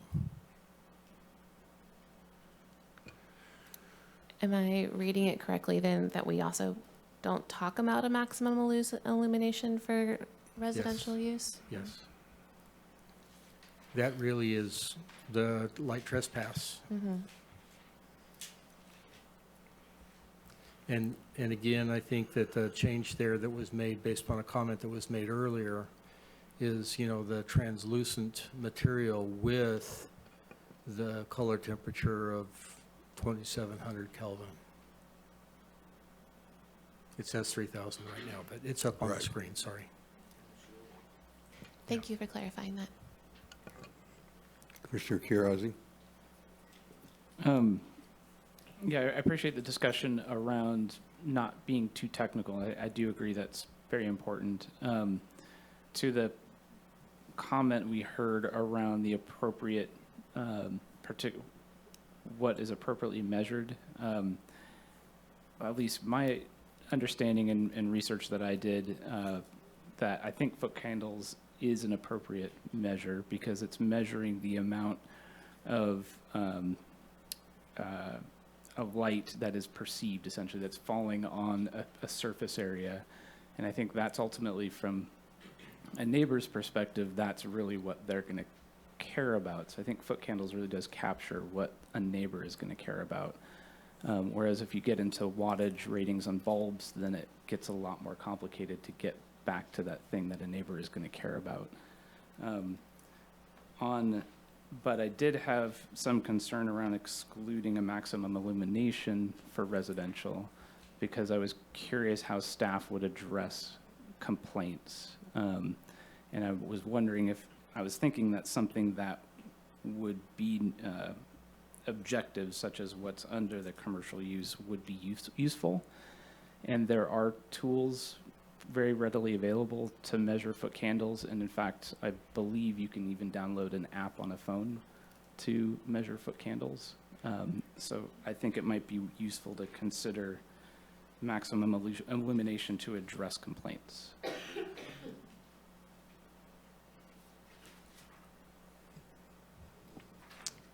So in the normal residential context, you're not going to have a large grouping of lights, like illuminating a parking lot, illuminating a car dealership, illuminating an area where people gather. That's why commercial is treated a little bit different than residential. In residential, it really does come down to a simple idea of, you know, get lights that are shielded, get lights that are warm, and place them so that there's no light trespass. That's the simple logic of the residential component. If you want us to require foot candles, we can, but that adds a burden to our residents to try to demonstrate that. I guess, can you clarify that it makes it easier for staff to respond to a complaint if there is not a numerical value? So in the context of a residence, it's really easy to go and see, is the light screened? Is there light trespass? You know, is it a warm light? Those are all very objective. And the foot candle measurement is objective, but requires technology. And so then you're putting a resident, perhaps, in the position of having to demonstrate that they comply with that, rather than just looking at the light and determining, is it shielded? Is it warm? That makes sense. I think, I think it is possible to get a fixture that meets all of those requirements and is a very high wattage rating, and so the resulting foot candles at the property line could still be significant, particularly if there's reflection off of the structure it's illuminating, say it's coming off of the house that it's illuminating. So, yeah, and again, I think we start to go down scenarios, like identifying particular scenarios. I just wanted to bring up if that would make it easier for staff to respond to complaints. And it sounds like I'm hearing Director Ford say that it creates an additional burden, meaning that staff could not respond to the complaint until that person brings a physical measure. I'm sorry, I didn't mean to say that we couldn't do it. We can absolutely do it. It just adds an additional degree of complexity to something where I would present for consideration that they're regulating the fixture, regulating the glare, regulating light trespass are the things that we care about. And if those fundamentally grasp what we're concerned about in a residential setting, do we need to add an additional criteria? That's what I'm trying to say. And if you want to add it, that's fine, we can do it. I'm not arguing that it can't be done. I'm just questioning, getting back to our premise, keeping it as simple as possible for people. Does that add a degree of complexity that is necessary?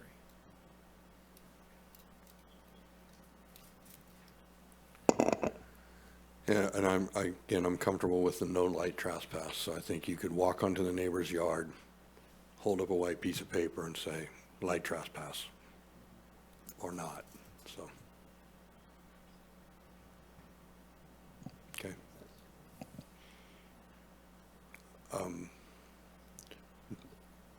Trying to see if we need to take a break, or if we're okay to keep going here. We've been going an hour and 45 minutes, so.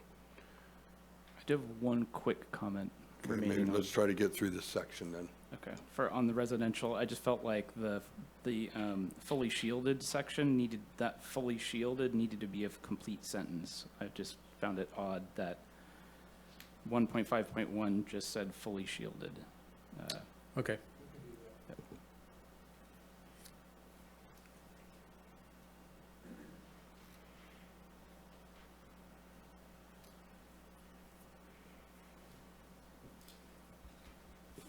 I'm okay to keep going or take a break, either way.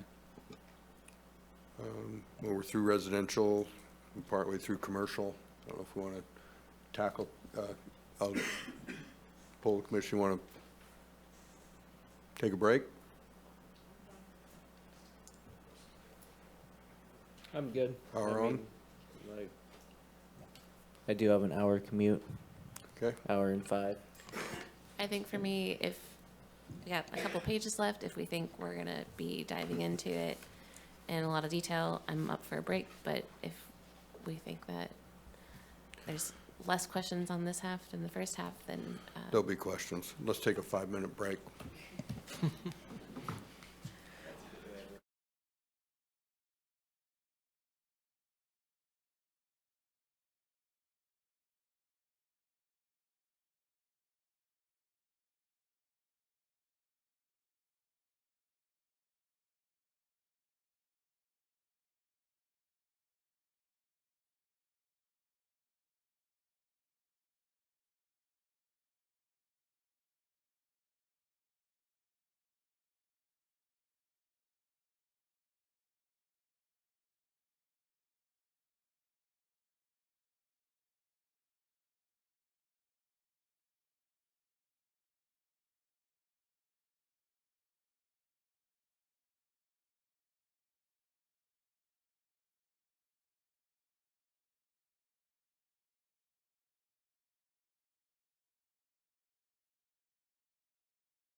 Thank you.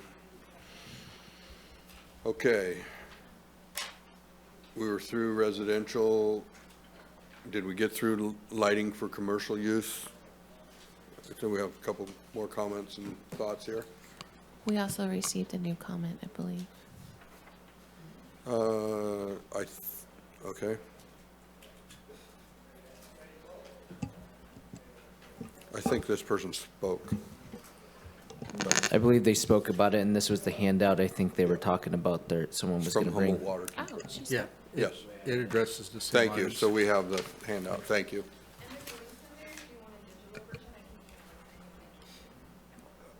You feel free to do that if you'd like to. Thank you. Okay.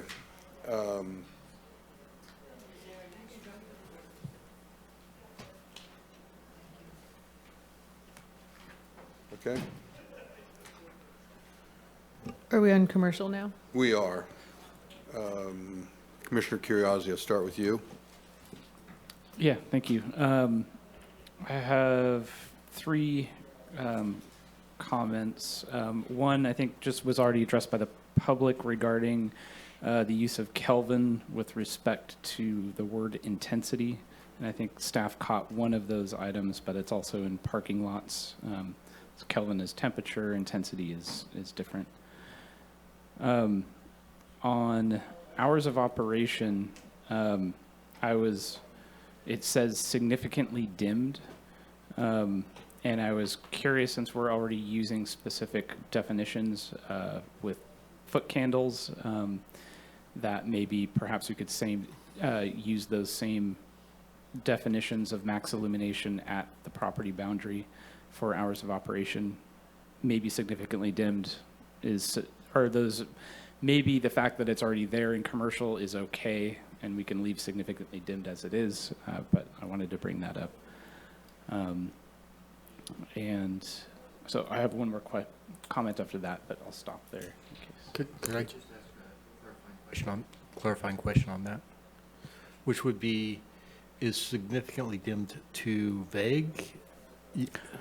That's what I was thinking. I just didn't know what significantly dimmed would mean.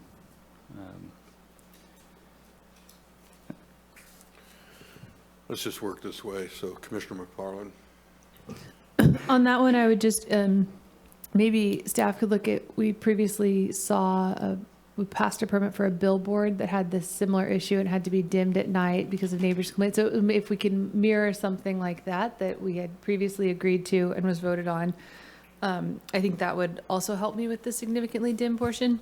And then the second section, and again, not necessarily need an answer tonight, but just a thought exercise on what essential for security or safety means. Like, how are our staff going to evaluate that when someone puts in an application for development? Is that, based on just what they're saying they need? Is there some sort of criteria? So just something to think about. Commissioner Moldar. First off, there's a piece of paper or part of the floor or the roof just dropped off from somewhere up there and went down there. So it caught my eye out there. I thought someone was throwing something. But on a serious note, back to the essential for security or safety. Security, the way I've talked to many business owners, and then with the downturn economy, the money they spend to illuminate everything to deter theft outweighs the theft that they incur if they don't illuminate their storage yards and all those kind of things. And so I would want us to be very, very cautious when one theft of thousands of dollars could be detrimental and put them out of business. I just want to make sure that staff is factoring that in. And then also when we're setting these policies, we're factoring that in.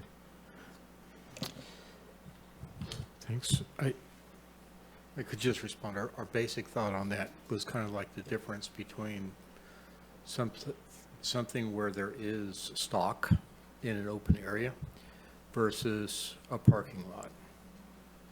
And so you don't maybe need to keep the parking lot lighting on while people are going in and out of the building for a commercial center. But then you do want to see areas, you want to let law enforcement see areas where there is stock on hand so that you can see if there's somebody in there. And we do get that. The comment was made earlier, you can't envision every single incidence of how things will be. But that was our basic, maybe to fundamental thinking. Low illuminated areas lead to potential graffiti and things like that. I know there's a business in southern Humboldt that doesn't have illumination at night, and it's been graffitied on multiple occasions. So that's just factors that the property owner might want to, you know, just have an illumination stops people from using that parking lot to possibly do illegal activities, exchanges, and then does that make the county a co-conspirator if we regulate that lighting? Also, if you have security cameras, it doesn't help if you don't have lighting, because you can go back and look at those tapes and you can't see anything without lighting. I think within reason. So if the light is too bright, you're going to create more shadows and the videos are harder to review. So I think there is a within reason, there's a happy medium that can be met. And I think the intent is just to not create a nuisance to the rest of the society, but definitely respecting the property owner, the business owner's, you know, need for security. We're back on to the, as long as you're on the property. And I've viewed a lot of cameras in the evening and theft and things going on in parking lots, and you need lights. So we went back and forth on this and thought that we would put it in because we knew there would be a discussion. Am I hearing that the preference is just to omit that section? Which section? The hours of operation.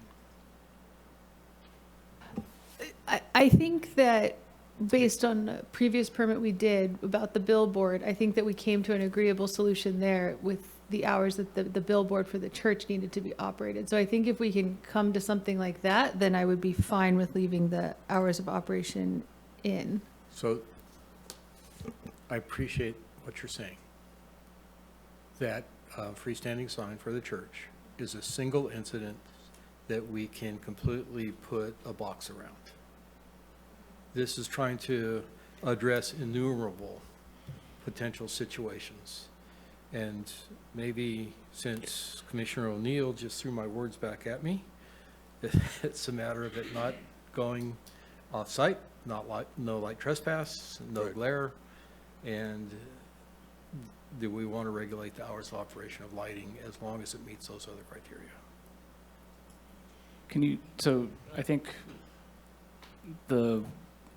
when we say no glare, to clarify, no glare means glare from the light source itself. That term doesn't address reflection off of surfaces on the property. So it's. If it reflects off the property, I think it does affect it, yes.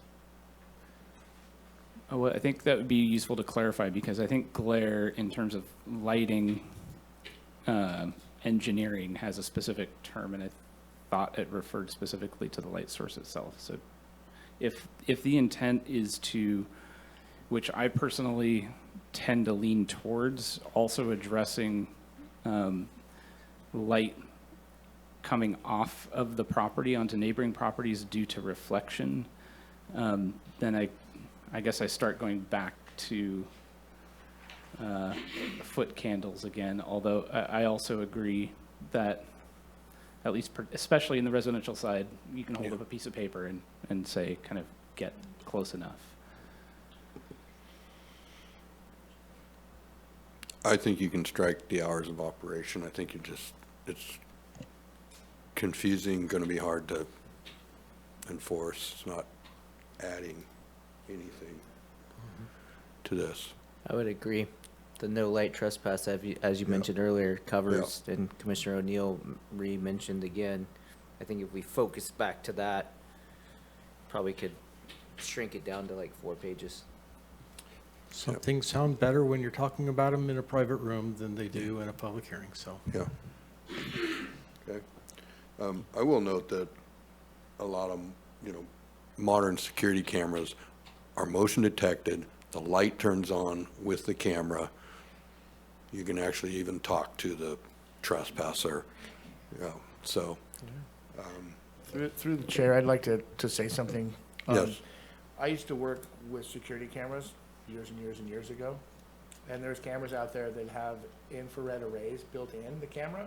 And you could have complete black darkness. And at night, it looks like it's daytime out there, literally. Yeah, They do make those. yeah, So if we were to keep the hours of operation, they could choose to install cameras that have that function, and it would look like daytime. I just wanted okay, to say that. thank you.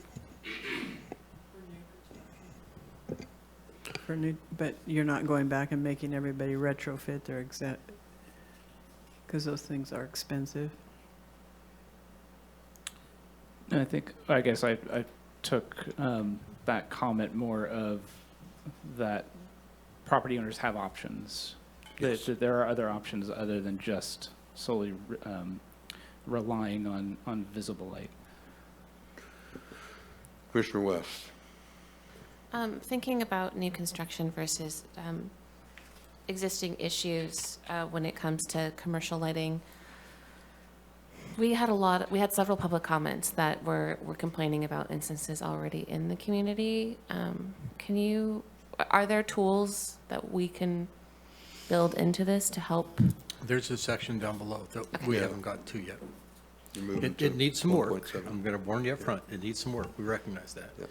But we do want to strategically be able to address those.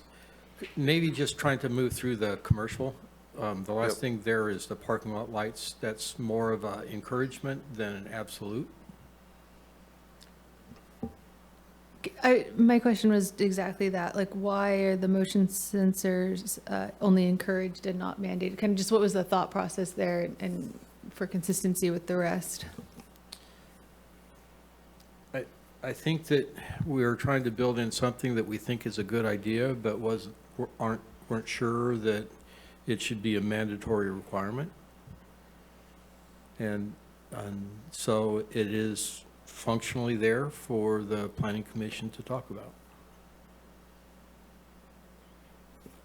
I was, and this doesn't relate to generally having comments regarding parking and parking lots. It's just simply why is this specifically called out for parking lots as a number of the items there, for example, the lower temperature, my understanding already applies, and then motion sensor lighting, would we not be interested in encouraging property owners to use that when appropriate anyway? So I guess I'm curious what staff's thoughts were on calling out parking lots specifically.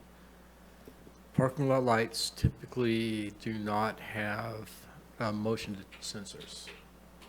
And so it really is starting to talk about, keep in mind the other requirement above for parking lots does have the regulations of foot candles adjacent to the residential areas adjacent to right-of-ways. This is getting into saying that even though you can probably do that by screening or shielding the lights and directing the lights and doing all that, that doesn't necessarily address the type of bulb that you're using. And if this is where, when that picture was in the presentation that showed high light trespass all the way over to very clear dark sky standard, which is because the lamp was off, because it was motion censored. And so there is a spectrum here, sorry for the pun, that exists in terms of the amount of light, and the best way to control light is to not have light when you don't need it. That's an ideal. Whether people are ready, whether developers are ready, whether commercial centers are ready, whether retailers are ready to not be able to have lights on around their building or not is probably a very different question. And I think one of the things I've heard in the discussion today is that it's important to really make sure there's sufficient lighting to discourage vandalism, crime, theft.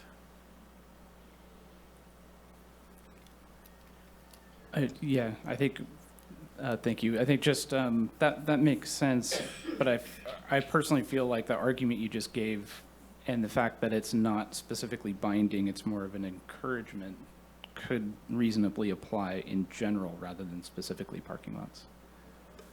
That was kind of my thought. If it's just an encouragement, not a mandate, can it be parking lots, walkways, loading facility, you know, not as, just sort of any surrounding outdoor area if it's only an encouragement? Yes?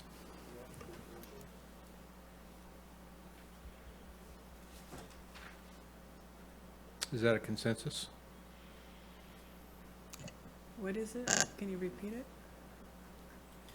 The suggestion was for the parking lot section, because it's only an encouragement to use motion sensing light, it's not a mandate, would be to expand that to walkways, loading docks, any sort of outdoor space around a commercial building, since it's only an encouragement. As well as the bulb temperature. Both of those are on that. I'm okay with that as long as it's only an encouragement. I have some concern about safety in those spaces, and walking down a long pathway or walking across a large parking lot and having the light only illuminate when you get to the sensor.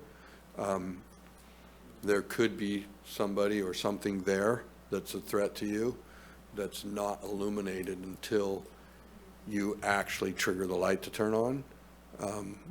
So I wouldn't want to be mandating that or taking responsibility for that. I think it would be up to the commercial property owner to make those types of decisions. I agree. I was thinking the same thing. Like every time I go to the ATM at night, I think someone could be hiding there waiting for me, and I'm not going to know it until I get there if the light doesn't come on. Also, was it the general manager of a casino for a number of years, so I'm pretty familiar with what goes on at night in parking lots. And there's a lot of stuff, and having deterrence is, people thinking they can get away with it if the lights don't come on. They do a lot of things out there. Yeah, and I think that's why the suggestion wasn't necessarily to change the word encourage to mandate, it was to leave it as encourage, and it was just to expand the area, and then the property owner, so it'd be site specific, could choose the sensitivity that they turn the motion detection on. I just think saying it's encouraged, it's kind of, they're already going to do it or they're not going to do it. I don't see where it really matters if you put encouraged in there, because this is for permitting purposes, so it's sort of an What about- unnecessary word. Well, yeah, there's two options. You could strike it altogether, or you could work in some kind of incentive whereby they could have a higher amount of light that could apply to an area if it's motion. That makes more sense, because this is a regulatory thing, so Right. everyone should be encouraged to do what they should do, but they're only going to do what they have to do or want to do, unless it's like something like what you just said.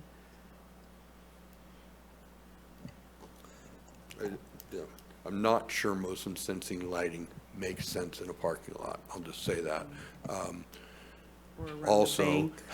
imagine you're driving in and driving out, so you're ding, ding, ding, ding, ding, ding, ding, lights on and off. It just doesn't seem like it makes that much sense to me, but. I'm fine chalking this up to an idealistic attempt to accomplish something and just removing it. I'm not really too for the motion sensing lights. And then when it comes to expanding that idea to walkways, pathways, and all those kind of things, I'm concerned about safety.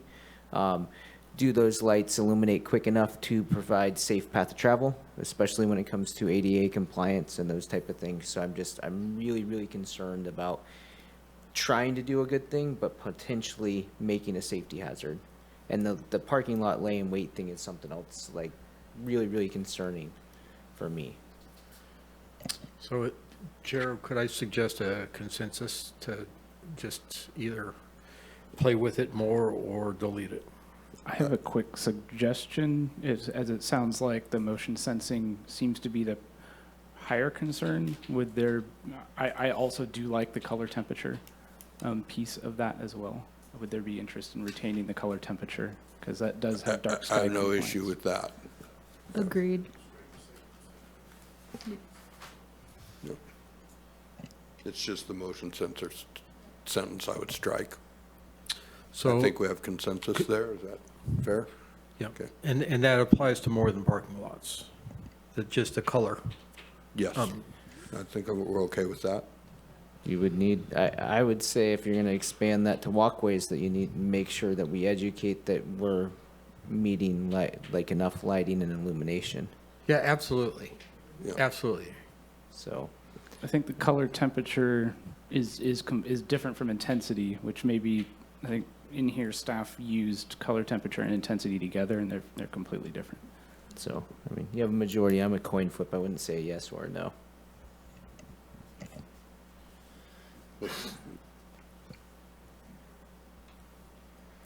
For me, the issue is just the motion sensor piece, so I'm in support of. Okay. Are we good to move to conformance review? Yes. Okay. So what we just tried to do here is just identify that these, for new construction, are going to be reviewed as part of a building permit process. And I tried to give, particularly for, to address both residential and commercial, what they're going to need to give us so that we can efficiently complete that review. Obviously, we want to know where the lights are going to be. We want to know the site plan. We want to know the type of fixtures and what they're producing, the type of bulb, the type of shielding, and how they disperse light. And a normal cut sheet for a light fixture shows that. And then how the lighting plan fits within a potential landscape plan, because one of the things that often conflict is the landscaping and the lighting. And you noticed that there was a public comment to only allow the lighting to go 20 feet beyond the fixture.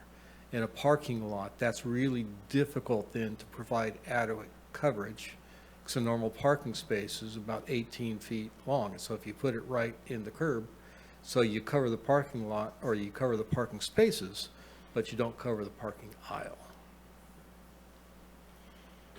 Right. So that's pretty simple. That's just the technical review part. If there's something more we should be looking at. I just had a quick comment about the second one. So, cut sheet fixture. Did you want to specifically call out temperature on there, or no? We can. I just thought that would be helpful.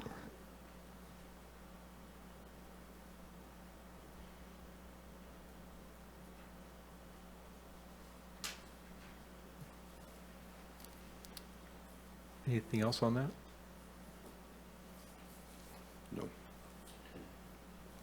Okay, then we get down to non-conforming lighting.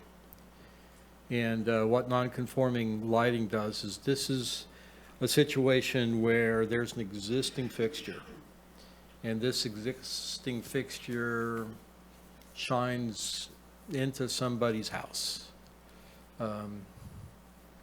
And, you know, I think we need to work on this a little bit, but there's a question here for the commissions. First, should we be tackling non-conforming lighting as a nuisance? And obviously, we are presenting that it should be. But then we need to tie a good boundary around what the Director of Planning and Building is going to take on in terms of addressing a violation. Because is it any complaint that I get tired of my neighbor and I don't like the light fixture they've got on the side of their house, so I'm going to lodge a complaint? Or is it something that, you know, when I walk out in my yard, their motion detection light comes on, and suddenly my whole backyard has daylight? or it's shining into the house. And I know that's more of a suburban kind of problem. When you're on a 40-acre parcel, you probably don't have to worry about that, but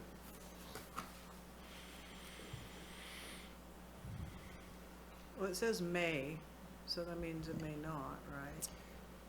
It's not an absolute, if I make a complaint about you, that you're gonna go along with it. correct. You have been a director. You understand what it is when you get complaints and you need to make decisions.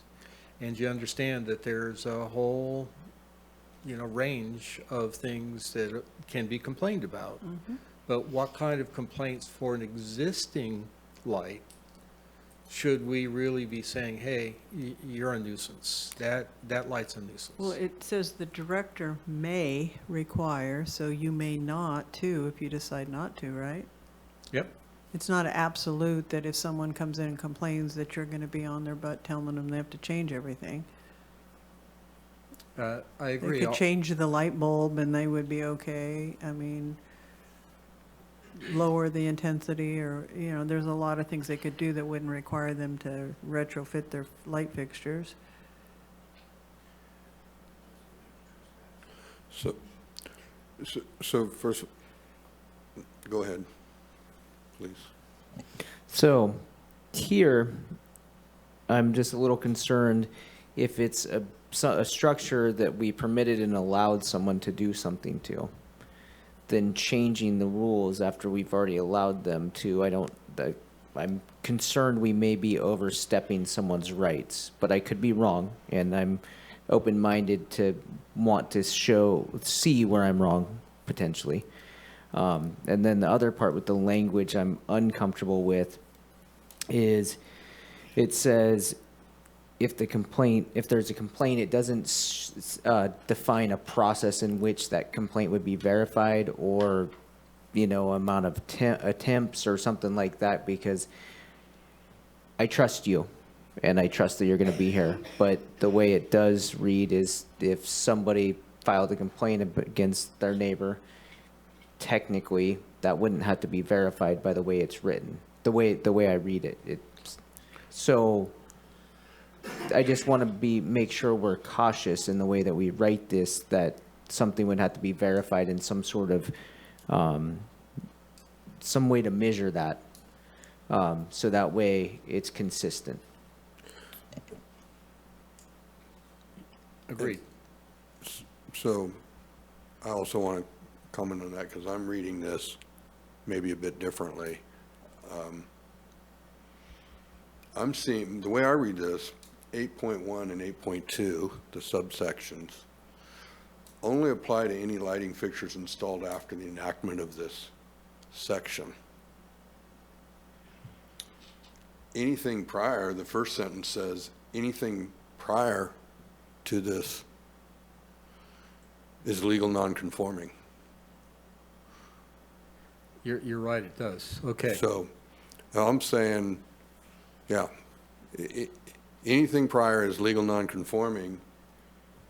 Any after, should you get a complaint, first you would have to determine, well, is that lighting fixture after it's come in? You're right. Right? And then you could act on it. So the question is, to me, is do the legal nonconforming have to comply with light trespass requirement The or way not? this is written, no.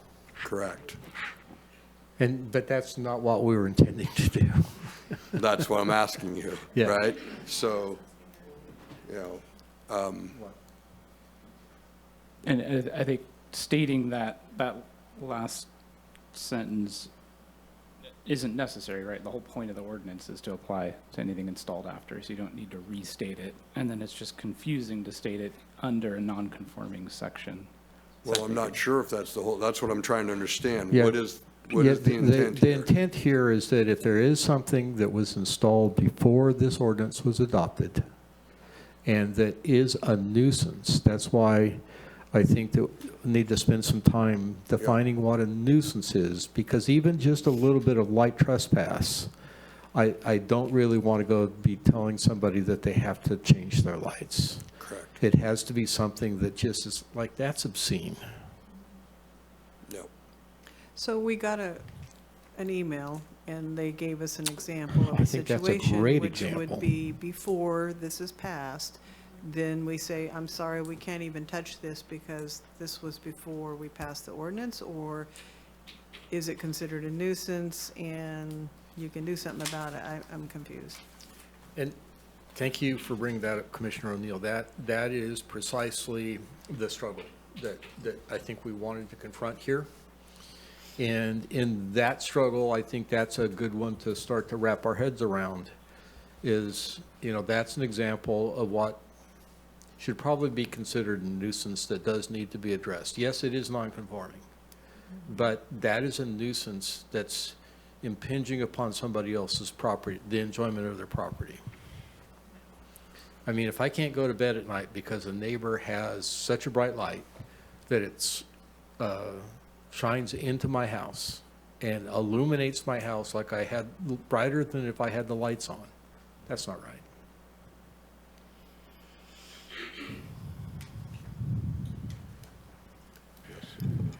Commissioner West. I have a question for staff, so we'll wait a Yeah. second. Yeah, but the whole first paragraph's wrong. We'll fix it. Commissioner West? So to that point, do you have some suggestions on how you might address, thread that needle between what a minor complaint and a major complaint? Yes, we'll build the box around this and bring it back. And thanks for pointing out that Yeah, I mean, it seems like you might be able to, again, find some foot candle measurement or something that if the light trespass does exceed some certain level, that's egregious, right? Even if it was legal non-conforming. Commissioner Curriasi. I want to add up another example, personal example. If I walk in my neighborhood on the sidewalk, there's a particular house that is a motion-triggered floodlight, no shielding. And even when I've shielded my eyes from it, it's still difficult to see where I'm walking. So it's another example. That's good, thank you. Since you're reworking the section anyway, I was wondering if we could add something to help kind of advance the current non-conforming, so like an incentive, a positive reinforcement, because the original, the 2017 general plan, item E for incentives does call for that. So I was just wondering, because it would just, if you have, I'm just gonna use a parking lot as an example because it's easy, but if there's a way to encourage those folks to change the lighting, rather than waiting until the parking lot is rebuilt or the lighting is re-permitted, then I think that would be really beneficial. Have any thoughts on how to do that? How to encourage them? Mm-hmm. Well, they're wasting energy lighting up the world, so maybe it's partly financial, so. Yeah, I thought too, if like maybe informational handouts or something could go with their energy bills, or I don't know, be posted in the hardware stores when people shop for lights, or maybe there's some sort of partnership. I know you guys are short-staffed and really busy, but a partnership that could be set up with some of the utility providers to encourage these large users. If there's some, I don't know that they would agree to a rate incentive, but if there's something there, like maybe there's some grants that the utility provider can offer to help the parking lot upgrade into this new compliance. Okay, thanks. Yes. So I want to bring back, because this letter we received today, I didn't really properly read it, and I'm rereading it again, and I just realized that it's been referenced a couple of times in tonight's meeting.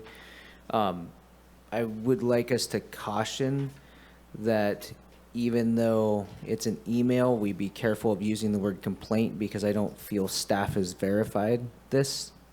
So I want to be careful, and if we use the word complaint, I would hope that the property owner that is mentioned in this is also notified potentially if we do use the word complaint. I want to make sure we're giving everyone fair opportunities. If this is verifiable, that would be disturbing if I was that person, so I want to acknowledge that also from the letter. But I'm words, for some reason in my mind. I I'm use like, it oh, just be as an careful. example, like if someone came in with that situation and we had that writing in the ordinance, how would it be resolved?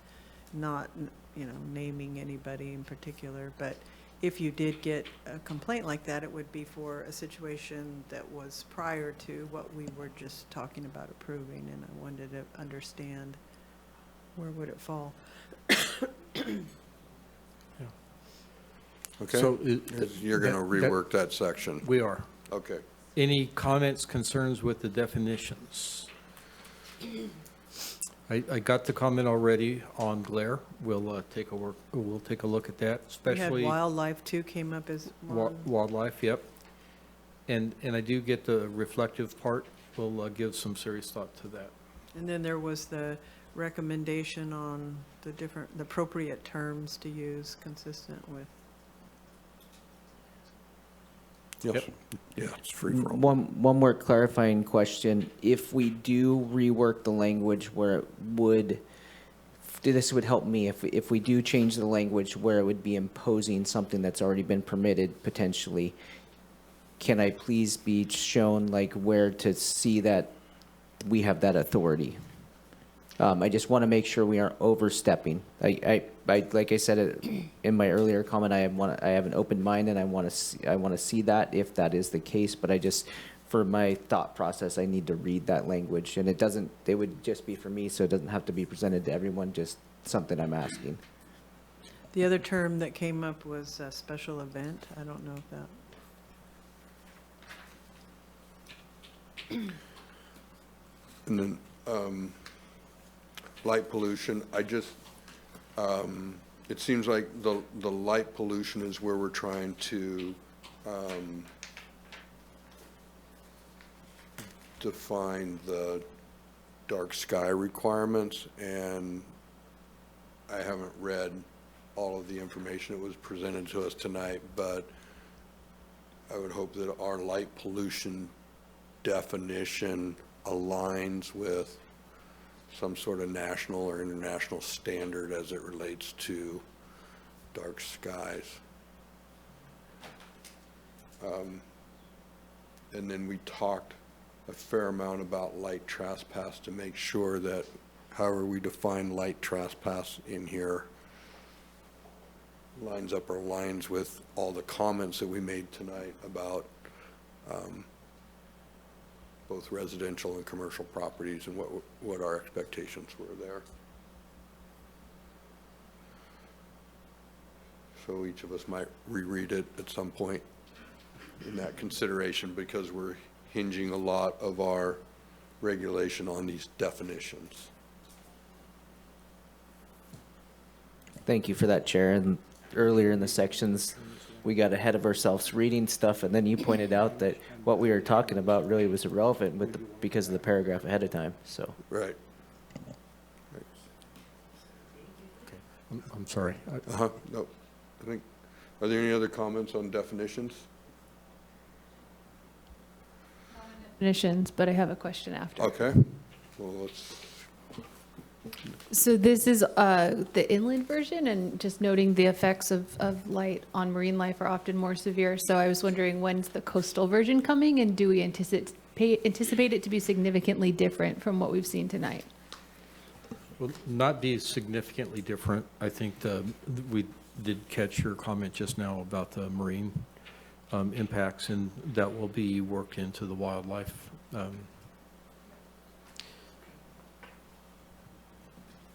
we have another question. Commissioner Kirazzi? I have a couple questions to staff, just general overarching questions. One, addressing the public comment, and two, just a question of mine around looking back at the purpose and noting light pollution as well as enjoyment of night sky. I'm curious if there's appetite by the commission to apply, going back to encouragement, like in general, lighting, temperature less than 2,700 Kelvin, should be used in general, like maybe using some sort of language of when appropriate and feasible, or addressing, because I think color temperature is specified only in very specific situations, and that color temperature does, when you're cumulatively, when you're looking at light pollution and dark sky, I think at least I would be interested in considering that.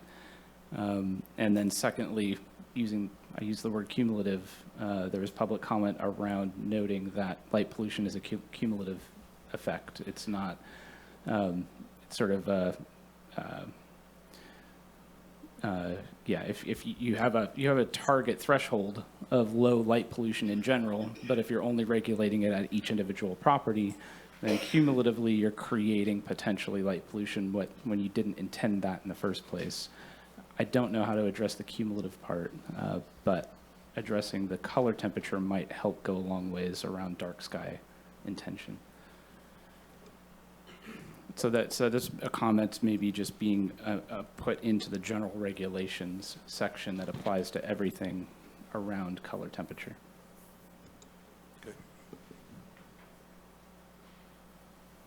I would support that. Specifically just for the color temperature, I think that, especially if we look at like shipping ports down in more metropolitan areas, that's definitely one way. Additionally shielding, but that's one way that they've combated the cumulative effect because they cover a massive area. So I would support that. Just wanted to clarify, you meant less than 3,000 kelvins, not less than 2,500 kelvins when you were speaking, correct? I meant 2,700, and that goes off of the public recommendation to set 2,700. Okay, that's what I thought you meant. I just wanted to clarify that. As far as implementing it in, I would want to see that and kind of reread it because I'm already at the end of it now. It's hard to go back to the beginning and be like, would that make sense? So I'd want to see that there and then read through it before I could say one way or the other. So have we given you the direction you needed? We have the Looking for? direction we need. Okay. Sort of like making sausage sometimes, but good. It is. All right. So we'll close this item. There are no items pulled from consent. Do I have a report from the director this evening? Yeah, I want to follow up on some of the things the commission has been involved in and looked at. And those went before the board. The first was the short-term rental ordinance. And the board did approve that, although they modified the proposal for the ag zone to be between 2.5 and 10 acres would require a special permit. And home shares on parcels less than 5 acres would be allowed. And then they increased the separation between units from the 300 feet the Planning Commission identified to 600 feet. I did have a question for you. When we set the fees for that, what's the fee for standard permit? So for the administrative permit, a new fee schedule just went into effect, and I believe that's $240 now. $240, and Yep. then if they need a special permit, It's about $2,700. okay. I think there was a newspaper article or something I read where they totally misquoted the cost of the standard permit at the special permit cost, so I misunderstood that. So just thanks for clarifying that. Yeah. And then they also took action on the modification to the CCLUO to allow indoor cultivation in the business park zone. And then that needed to be applied through a Q zone, and down in Redway, there's 7 lots that had applied to receive the Q zone. That was approved as recommended by the Planning Commission. There were also 2 Williams Neck contracts that the commission had looked at because they required a lot line adjustment, and I believe a coastal development permit. And those were both approved as recommended by the Planning Commission. Okay, good, thank you. You have a question on the director's report? Okay. It sounds like we have 2 meetings in April, and I just wanted to confirm. It's looking like we will, yes. Commissioners, anything else? I was busy working Tuesday and was unable to listen in to the meeting. I've been searching online and I have yet to find a link to watch the recording. Is there a possibility that I'm not searching properly? Have you looked in the Legistar or the Insight system? I have not looked there. I went to the part of the website where it's set up for the climate action plan, and I was scrolling through there because I would assume the link would be on that spot. The place that I go is go to the Board of Supervisors agendas, and then it'll give you a list of meetings in 2025, and then you can go and look at that meeting. And I was just trying to pull it up real quick, see if I can be that quick. 318 does not have their video available. Thank you, Laura. So that's not up yet. Okay. So eventually the 318 that was done for the climate action plan will be up? Correct. Okay. Thank you. Commissioners, any discussion items? Could I just give one more heads up? Yes. So we are bringing the VMT discussion forward on the 17th of April. Yes. The Regional Climate Action Plan, EIR, comment period is due to close April 7th. Then we'll be putting the EIR together, targeting, or the final EIR together, targeting to bring that to the commission in June. So I just wanted to put that on your radar that, you know, it's probably a good time to start looking at both of those documents now, because it's an awful lot to swallow in a short period of time. When you bring those to us, and again, there's public comment there, but we are not certifying the final EIR, so those don't have to actually be addressed by staff directly that evening that we're reviewing it, or will they need to be? We will have the final EIR for the Planning Commission consideration to give a recommendation to the board on. Okay. There may be comments at the public hearing about the final EIR, but those aren't incorporated into the final EIR. Those would be comments that you would then weigh and determine whether or not you find the final EIR to be adequate or not. So will we have staff and the supporting cast of experts here to help answer those questions that might come from the public? We will have the EIR address those consultant for- available Okay. online. Okay, That was a budget decision, I apologize, but. okay, no, that's fine, but somebody, okay. They'll be watching online, and they'll have their staff and experts there to be able to explain to us where that question is either covered in the, or why it wasn't. Yes. Yep. Okay. Good. Yes. So you were including the VMT threshold in that comment as well? If you were, as far as I'm aware, that draft document is not available for us to look at now. Is that right? The VMT threshold, no, we're still refining it. So the first time we'll see it will be at that meeting? On April 17th. Okay. Well, or the Friday before, yeah. All right, okay. I won't be here April 17th. I just want to put that on your radar. I will be on a flight to Europe. Okay. Sorry.